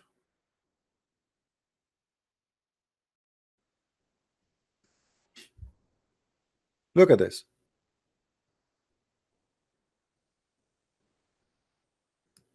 Turkey currency. I just type, Turkey currency, Trump tweet. Turkey currency takes 20% dive to fresh all-time low after Trump tweet. This is how bad the country situation is. To the point a foreign man from foreign country, he make a tweet and you lose 20% of the value of your money by a tweet. What if a Trump decide to make a tweet every morning? No, I will not take a call, guys, because I got things to do. Same time, I'm trying to avoid really not to take calls from Muslims unless they are scholars. If there is a Muslim, he is a scholar, I will talk to him. I'm done with Muslim kids. And they just make me shout, and there's no point.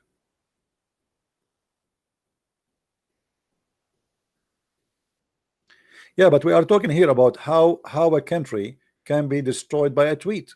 I mean, how powerful Erdogan is, the one who is threatening the whole world. If you hear Erdogan, you think this guy is controlling an empire, and he is the most powerful man on earth. When his economy can be collapsed overnight by a tweet.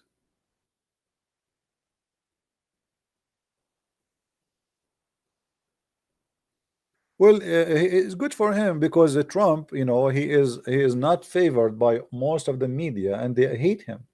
So this guy, he established his own media. Good for him. Why not? Smart move. So now, if you want to learn what a Trump he want to say, you go to Trump. You do not need CNN. Good for him. Smart. Very smart move. But I mean, think about it. If you have a solid economy. I mean, who care if a guy he make a tweet? I mean, yes, he is the president of USA, but we knew all why, because Turkish economy is extremely weak. It's like it's like a balloon. It's empty. There's many companies that build houses in Turkey, and now they are ghost towns. Nobody buying the houses. Even Erdogan, he offers citizenship if you spend, I think, uh, I don't know, 20,000.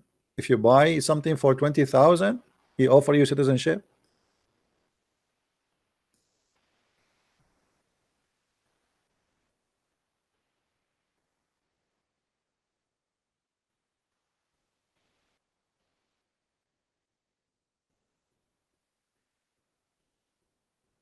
Buruj Al Babas, 200 million house in development, located near wherever. It's a ghost town, and they make it look as if it is like Disneyland. Nobody have money. It is dead. And this is, by the way, it is a religious ghost town.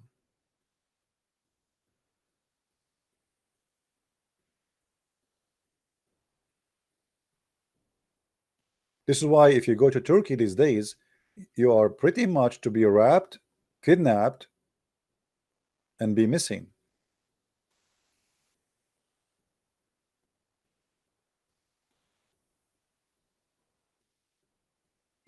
Dar al Islam and Dar al Harb. Maybe next time, Ahmad, oh, sorry, Aknad, we can talk about the land of peace and the land of war in Islam. No problem.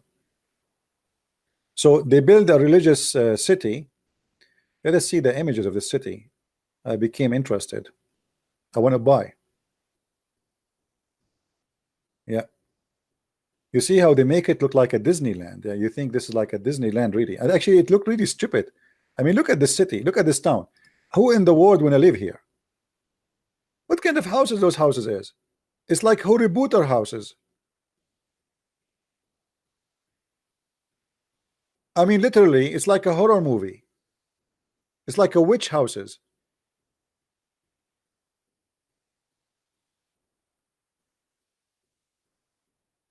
Who is going to buy there? And this is supposedly religious city, religious. What is missing to see Harry Potter flying in the top of his broom?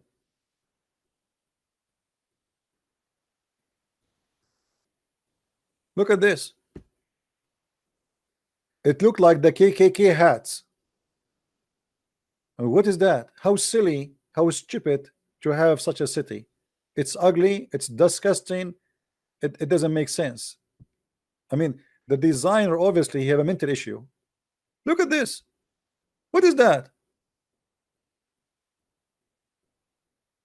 I mean, and they were making commercial about it. This is a religious city, this is a Muslim city, Allahu Akbar. All people who live there, they are very strict religious, and this is why nobody want to buy there.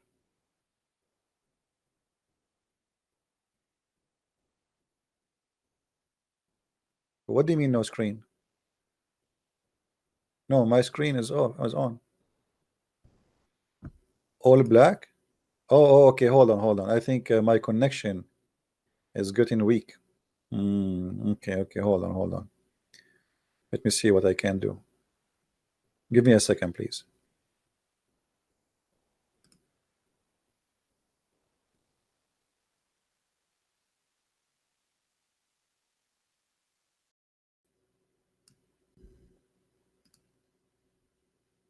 Yeah.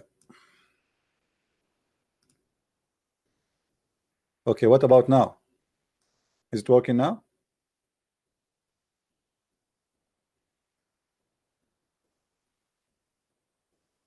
Let us see now. Yeah, I will increase my internet speed. Look like it's not really doing good. So look at this. I mean, I don't know. I'm going to buy a house there.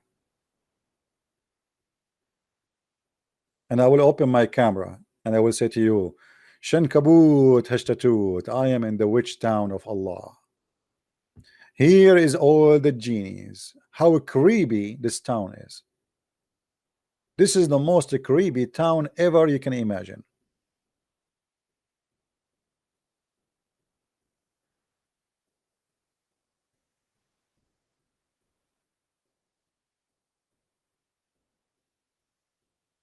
And what is that tower? I mean, what the purpose of that tower supposedly? Somebody tell me.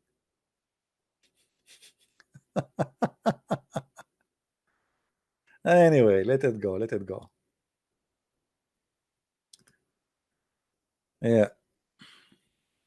Actually, I believe the reason for Erdogan wanted to be kicked out of Turkey and even to be jailed is not only to be his corruption, it is how much he destroyed Turkey when it's come to economy.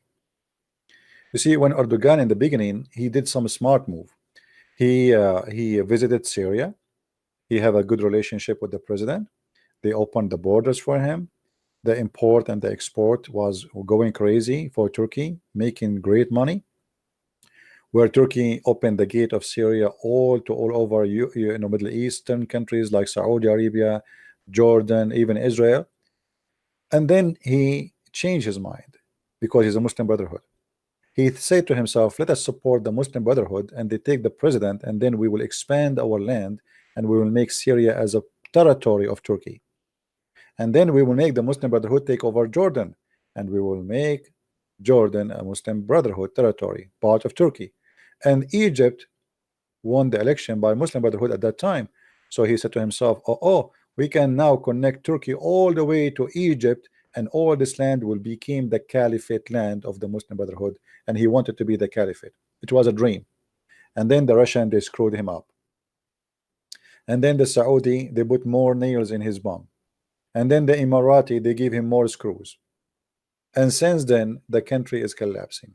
So right now, the one who is fighting the Turkish economy is specifically the Saudi, the Emirati, and Bahrain, and Egypt.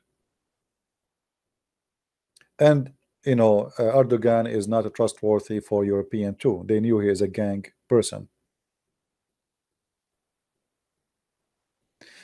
Anyway, guys, I want to say thank you for all those who came here, and thank you again for those who make a donation, and for those who say God bless you and I don't see you, and those who ask me question I don't read your question. Please forgive me. Sometimes it's very hard to read all the questions. Uh, American Kurdistan, Kurdish Syrian state, American Kurdish Syrian state created. No, they will not allow that to happen. You see, the problem is the Kurdish people, they did not understand the game until now. The Kurdish, they trusted the American, and American are not, and I'm talking about government. American government are not a trustworthy government. Why? Because they don't do take friends, they do business. And a person who have a mentality of business, he's just a business, nothing personal. Nothing personal. So when the American they are done in Syria, they will dump the Kurdish, and the Kurdish will be left alone, either to be eaten alive by the Syrian government or by Erdogan. Count my words. The Kurdish, they made a mistake. They did not take the Russian as a friend. Russian, they don't let you alone. The Russian, they stand with the Assad as a friend for 8 years, fighting with him. They send their army there.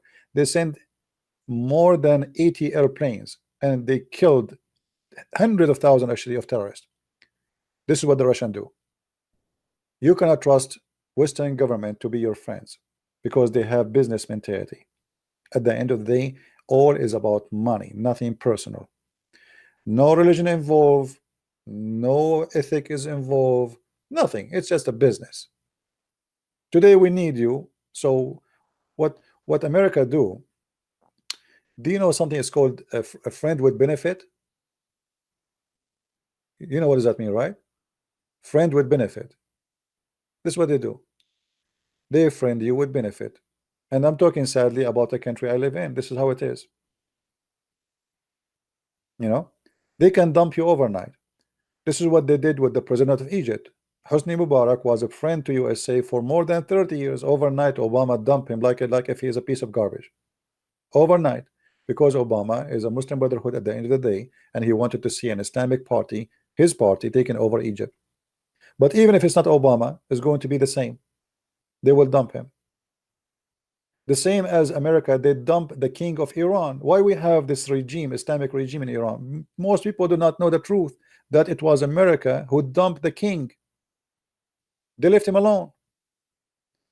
The king was their best friend, and overnight they dump him.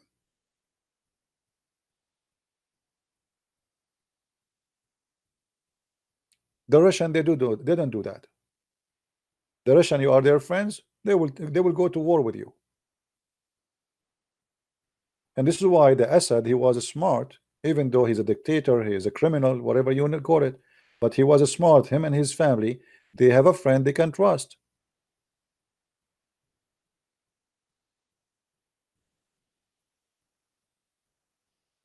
When I can expect me translating the Quran, my friend, when I stop doing broadcasting. Do you see how many hours it's taking from my day? Uh, yeah, I hope, I'm working it. But soon we will have my book, which is in Spanish, will be published. This is very good news. I'm really happy, excited to see that the Spanish book is going to be out soon. Uh, because the Muslims, they are targeting Spanish people, big deal. And I'm really grateful for the person who did the translation voluntarily. I did not pay a penny for it, as all my other translations. You see, the Lord, yes, I am poor. Yes, I mean, but always I see that the Lord always provide me with amazing people who I can trust, and look how great they are voluntarily. All those who translated my books, the Dutch one, the German one, the French one, the Swedish one, the Spanish, I mean, you name it, they did not take a penny. It's amazing how the Lord, he can make people work for his glory. So I really appreciate those people, and the same as I appreciate all of you, appreciate your support. And if not the help of those people, I will not be able to do what I am doing today. Actually, I will not be able even, you see, I spend, maybe, I don't know how many of you know me for how long, uh, but I am fighting Islam in the internet since the first day I have connection to the internet. The first day ever I have connection to the internet, it was the first day I start exposing Islam. I remember, and if you go and see, let me see if I can find you a video just to show you how I used to make videos before.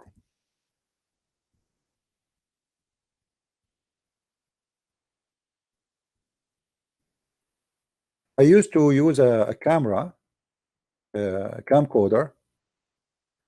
I'm trying to find the video. There's a video made by the Iranian TV.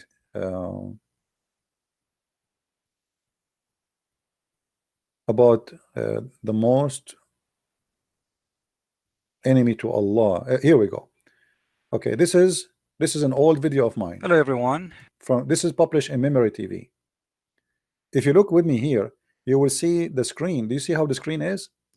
The screen is blue, right? Why it's blue? Because simply I was using a camcorder. I hold the camera in my hand, imagine. And then I speak, and the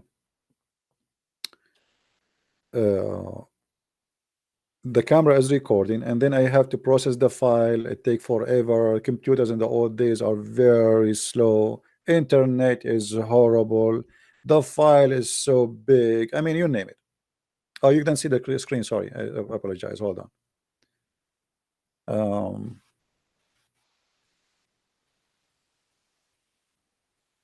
Yeah, if you search here, I used to have a channel. It's called Investigate Islam.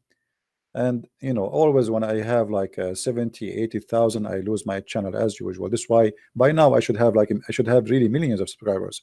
So Investigate Islam featured in Iranian TV. The Iranian TV, they were making a program, and here you see this is the Iranian TV. Memory TV clips used by Iranian TV, channel 2, Iran, November 5, 2007. And I learned about it long after. I mean, I did not learn about it in 2007, but somebody saw it and they say, hey, your video is in the Iranian TV. So look how I used to make the videos at that time. You know, very hardly you can read the text. I think you can tell, right? Hardly you can read, you can see the text. And in this program, they were talking about the most enemy to Allah, the most enemy to Islam. The same exactly what we read just a few days ago in the Indonesian newspaper. The most enemy to Allah is a Christian prince, right? Yeah. So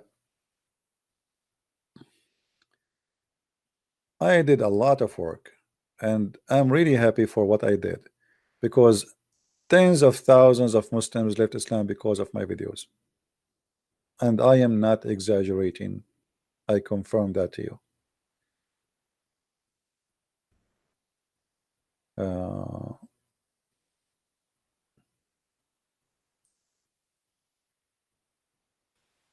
Yeah, well, you know, if you know, before I go on YouTube, actually, the one who made me come to YouTube is the Muslims. The Muslims. The Muslims is the one who made me come everywhere. It was the Muslims who made me make a book. You believe it or not? Before I used to debate Muslims in a program called the Hear Me. Very old program for chat. And then the Muslims, they challenged me to come to a program. It's called Paltalk. And then I went to Paltalk. And I made thousands and thousands of debates in Paltalk. You want to hear one of them? And by the way, I used to stay, like you see this video here is 8 hours. Do you see it, 8 hours? Okay, 8 hours is the limit of YouTube. But honest to my Lord, sometime I stay in Paltalk 12 hours, 13 hours. Actually, once, you believe it or not, I opened Paltalk in a Friday afternoon. I went to work Monday morning without closing Paltalk. Don't tell me how I can do it. The Lord, He knew.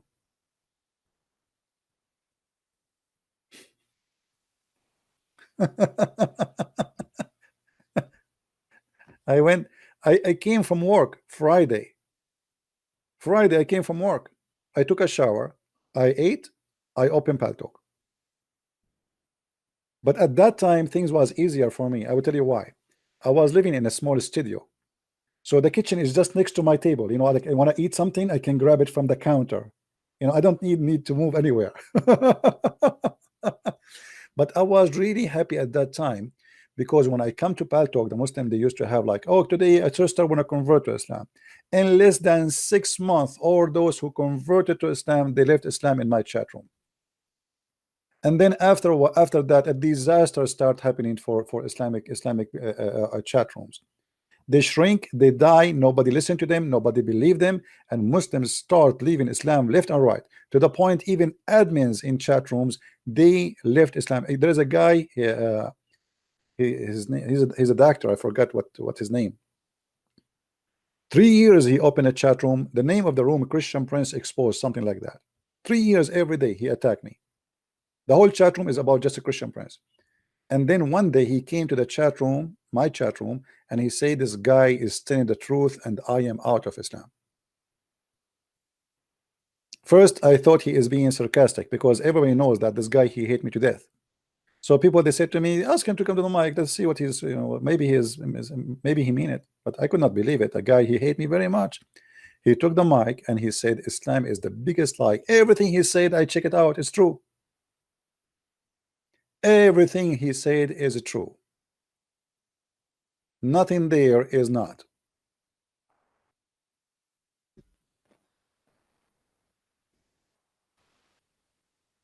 So we have a long journey, my friend. Maybe you know me in YouTube, maybe today, maybe yesterday, maybe a year before, maybe 5 years ago, maybe 10 years ago. Still, this is, you know nothing yet about what we did. We did a lot.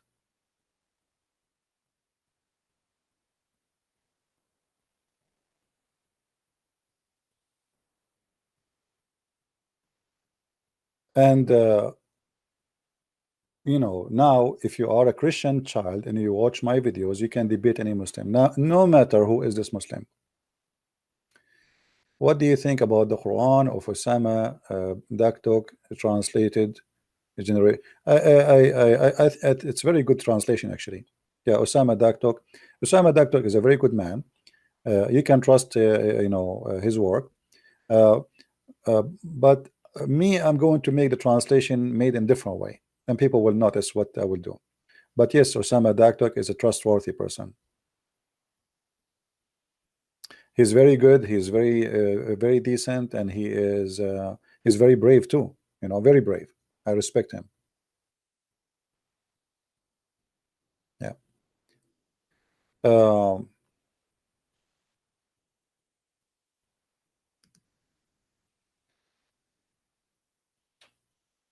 are you sure about what? About Osama? Yes, absolutely, I'm sure. And I know him in person too. He's a wonderful person. First time Osama he saw me, he looked at me, he was wondering who is this guy. You know, I came to him, he was in a church, he want to make a speech. And I told the lady outside, well, I can see Osama. And then she said, okay, follow me. And she was looking at me, maybe he's a terrorist because I look like a terrorist. I look like a very scary terrorist. So I think she was worried a little bit. And then I went and he was in the office and I went in and Osama, he looked at me and he was, I did not say anything yet. He was looking at me like, who is this guy? And then I spoke. I said, hey, Osama. He said, oh, no way. This is a Christian prince.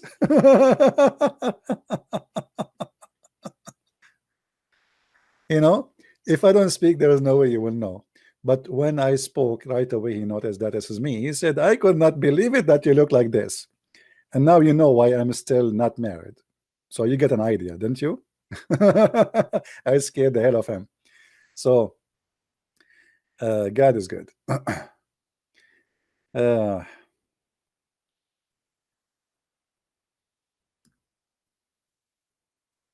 so today we covered many issues, and I think we are done for today. So let us leave something for tomorrow. Don't forget, please, if you like our videos, to download them. I made a video yesterday, actually a few hours ago, uh, about 350 people converting to Islam. Search for the title and you will find the title. It's not in my page no more. And there's a video about Muhammad being a white supremacist. Please look for the video and download it too and share it with your friends. So I want to say thank you for all of you to be with us tonight and to support me and to support what we do. And God is good, and always put your trust in the Lord. He always provide what you cannot make by yourself. You see, we can depend on ourselves. It's good to be God. He don't like people who just depend in the prayer, right? He says work, and I will work with you.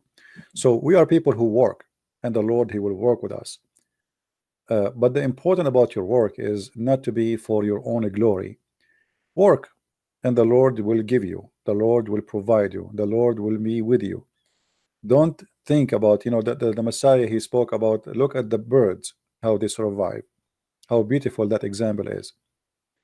So uh, you can be a person who provide work, and the more your work is provided for others, not for your sake first, then is going to come for your sake at the end. You will get the benefit, even if you think you are just doing, you know, I mean, a charity work. Maybe I'm just helping somebody. I mean, there's no benefit for me. Trust me, there is a benefit for you, and the benefit will come to you sooner or later. And the best benefit I see in my life, that the Lord always send in front of me the best people ever you can meet. Wonderful people, loving, caring, and always they care for help. And I really appreciate them, and I appreciate the Lord sending those people in my way. And as we say always, God is good, and the good come to the good. So let us end it with this for today. May the Lord bless you all, and until we see you soon again, Christ is Lord, Islam is false. And thank you very much for being here. Take care. Bye bye.